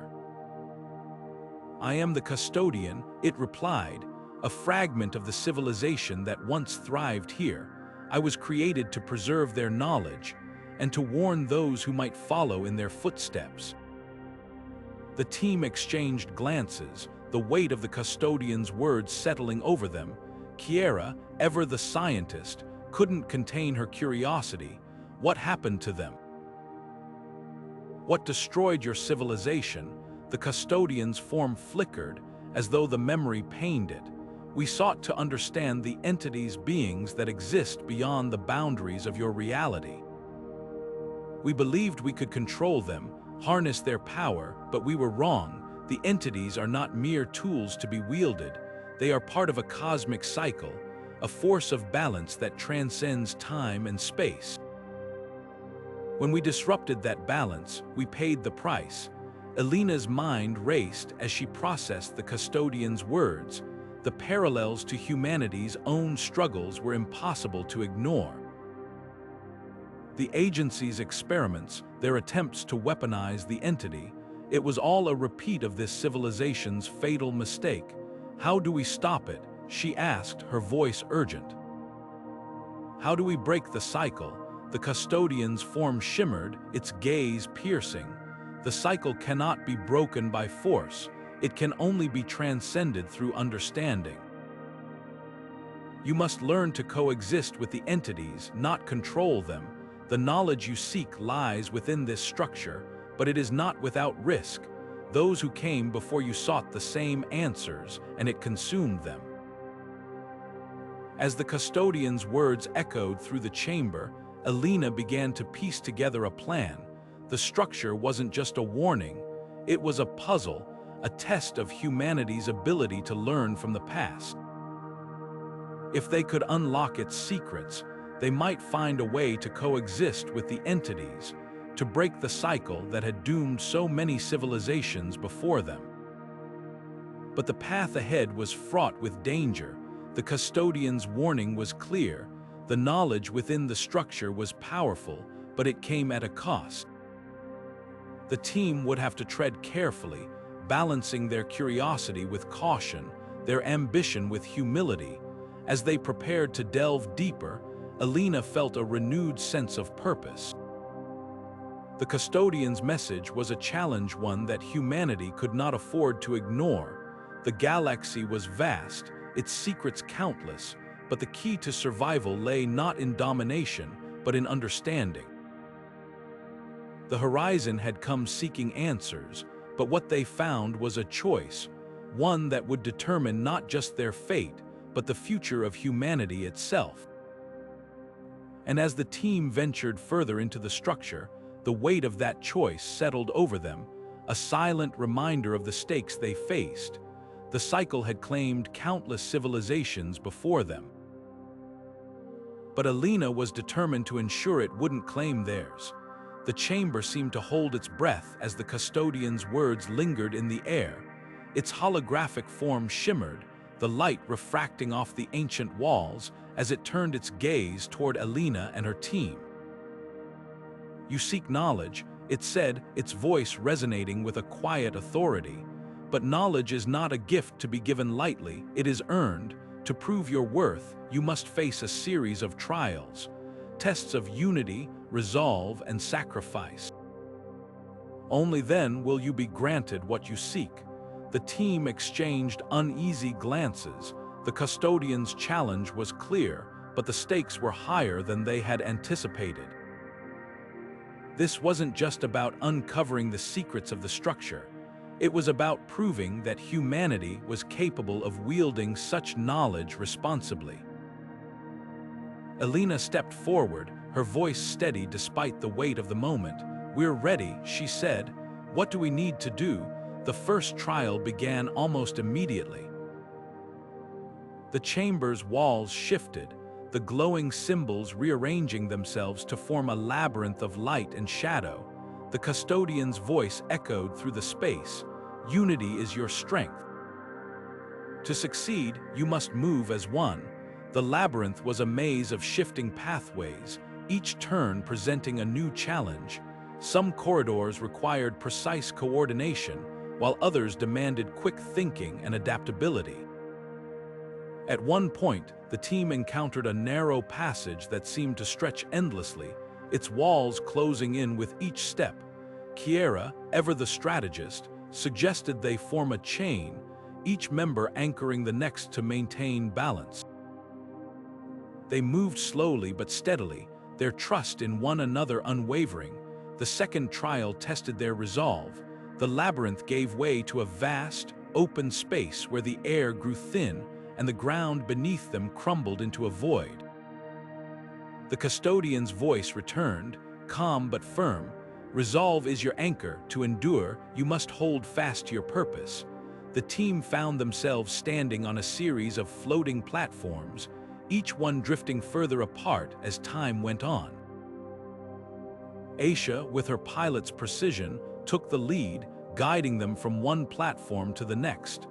Marcus, ever the skeptic, hesitated at first, but Kiera's reassurance and Hiroshi's steady hand kept him moving forward. Together, they navigated the treacherous path, their determination unshaken even as the void threatened to swallow them whole. The final trial was the hardest. The chamber transformed into a stark, barren landscape, its horizon a flat line of endless gray. At its center stood a pedestal, and atop it rested a glowing crystal, the key to unlocking the structure's secrets. But the custodian's voice carried a warning. "Sacrifice is the ultimate test. To proceed, one of you must remain behind." The words hung in the air, heavy with implication. The team fell silent, each member grappling with the weight of the decision. Elina looked at her crew, Kiera, Marcus, Aisha, Hiroshi, each one a vital part of the mission. How could they choose? Kiera was the first to speak. "I'll stay," she said, her voice trembling but resolute. "You need the others to finish this. I can hold the line." But Marcus stepped forward, his expression grim. "No, you're too valuable. If anyone stays, it should be me. I've lived long enough, let me do this." The debate continued, each member offering to make the sacrifice, but in the end, it was Elina who made the call. "We're a team," she said, her voice firm. "We face this together, or not at all." The custodian's form shimmered, its gaze piercing. "You have chosen unity over self-interest. You have proven your worth." The crystal flared to life, its light engulfing the chamber.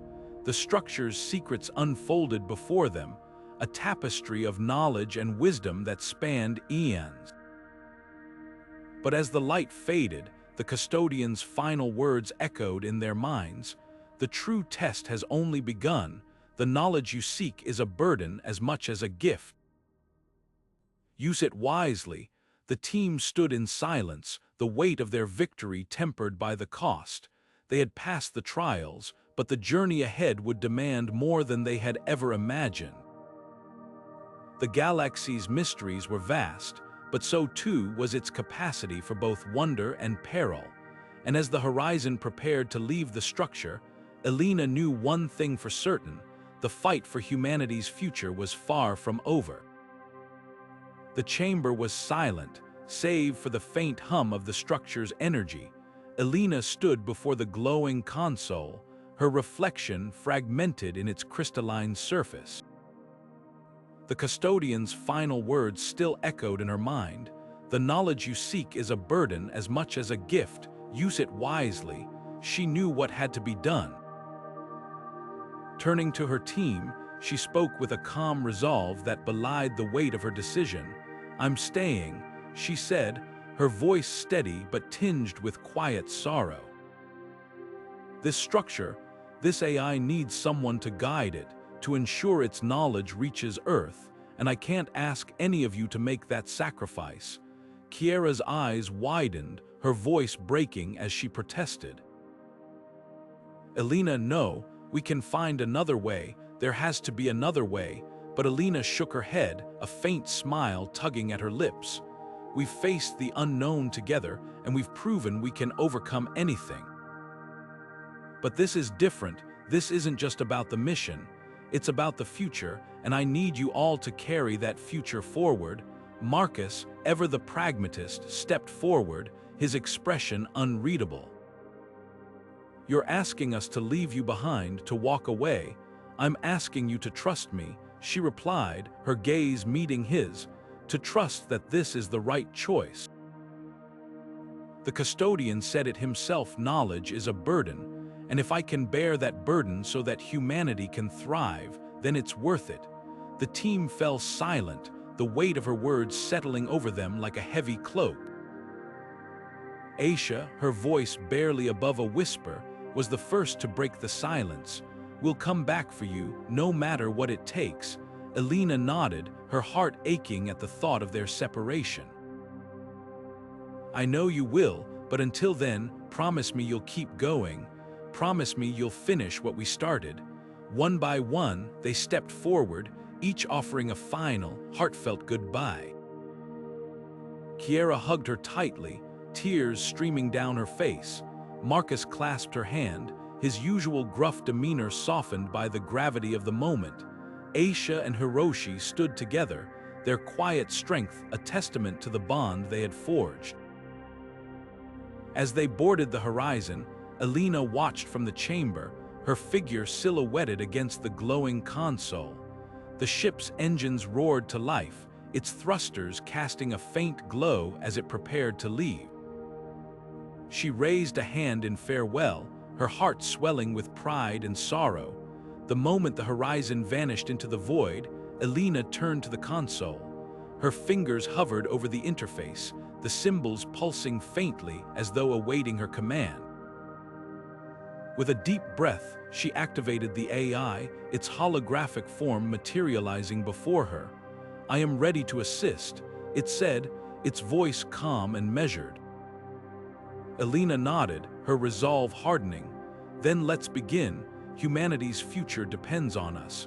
The structure came alive around her, its walls shifting and rearranging as the AI began to process the knowledge it had safeguarded for eons. Elina felt a surge of purpose, a quiet determination that carried her forward. She had made her choice, and now it was time to ensure it mattered. As the AI's light enveloped her, she couldn't help but feel a flicker of hope. The galaxy was vast, its mysteries countless, but with the custodian's knowledge and her guidance, humanity had a chance to break the cycle, to learn from the past, and to forge a brighter future. The Horizon's journey was far from over, and so too was hers. Together, they would ensure that the sacrifices made here would not be in vain. The story of humanity was still being written, and Elina was determined to make it one worth remembering. The Horizon returned to Earth not as a ship, but as a beacon of hope. Its triumphant arrival marked the beginning of a new chapter for humanity, a chapter defined not by fear or secrecy, but by unity and shared purpose. The team, though weary from their journey, carried with them the weight of Elina's sacrifice and the profound knowledge the AI had entrusted to them. As they stepped onto Earth's soil, they were greeted not just by a crowd of onlookers, but by a world eager to listen. The revelations they brought sparked a global awakening. The AI's knowledge, meticulously compiled and shared, became the foundation of a new era of cooperation. Governments, once divided by borders and ideologies, came together to form the Global Coalition for Cosmic Understanding. Scientists, philosophers, and leaders from every corner of the globe collaborated to study the AI's data, unlocking breakthroughs in technology, medicine, and environmental sustainability. The lessons of the ancient civilization, its triumphs and its downfall served as a guiding light, a reminder of the cost of hubris and the power of humility. Elina's absence was deeply felt, but her sacrifice became a rallying cry. Her name was etched into the annals of history, not just as a hero, but as a symbol of what humanity could achieve when it set aside its differences and worked toward a common goal.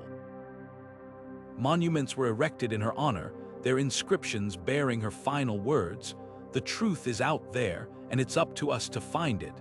These words resonated across the globe, inspiring a new generation of explorers, thinkers, and dreamers. The team, now tasked with overseeing the AI's integration into Earth's scientific and cultural framework, worked tirelessly to ensure that its knowledge was used wisely. Kiera led efforts to decode the AI's vast archives, while Marcus and Hiroshi spearheaded projects to develop sustainable technologies based on its insights. Aisha, ever the pragmatist, focused on fostering international collaboration, ensuring that the lessons of the past were not forgotten. As humanity ventured back into the stars, it did so with a renewed sense of purpose. The Horizon became the first of many ships designed not for conquest, but for exploration and understanding. Missions were launched to distant star systems, not to claim territory, but to seek knowledge and build connections. The galaxy, once a place of fear and mystery, became a frontier of endless possibility. And then, one day, as the world continued to flourish under the guidance of the AI, a transmission was received. It was faint, distorted by the vastness of space, but unmistakable. Elina's voice, calm and steady, echoed across the void. "The truth is out there, and it's up to us to find it."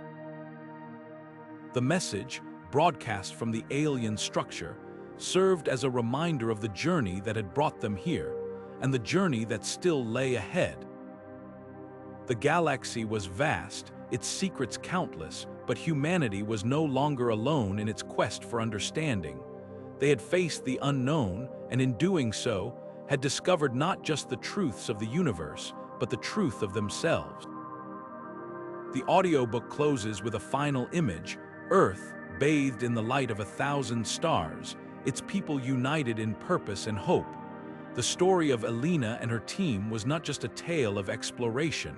It was a testament to the power of sacrifice, the resilience of the human spirit, and the unshakable belief that, together, we can overcome any challenge. The truth is out there, and humanity is ready to find it.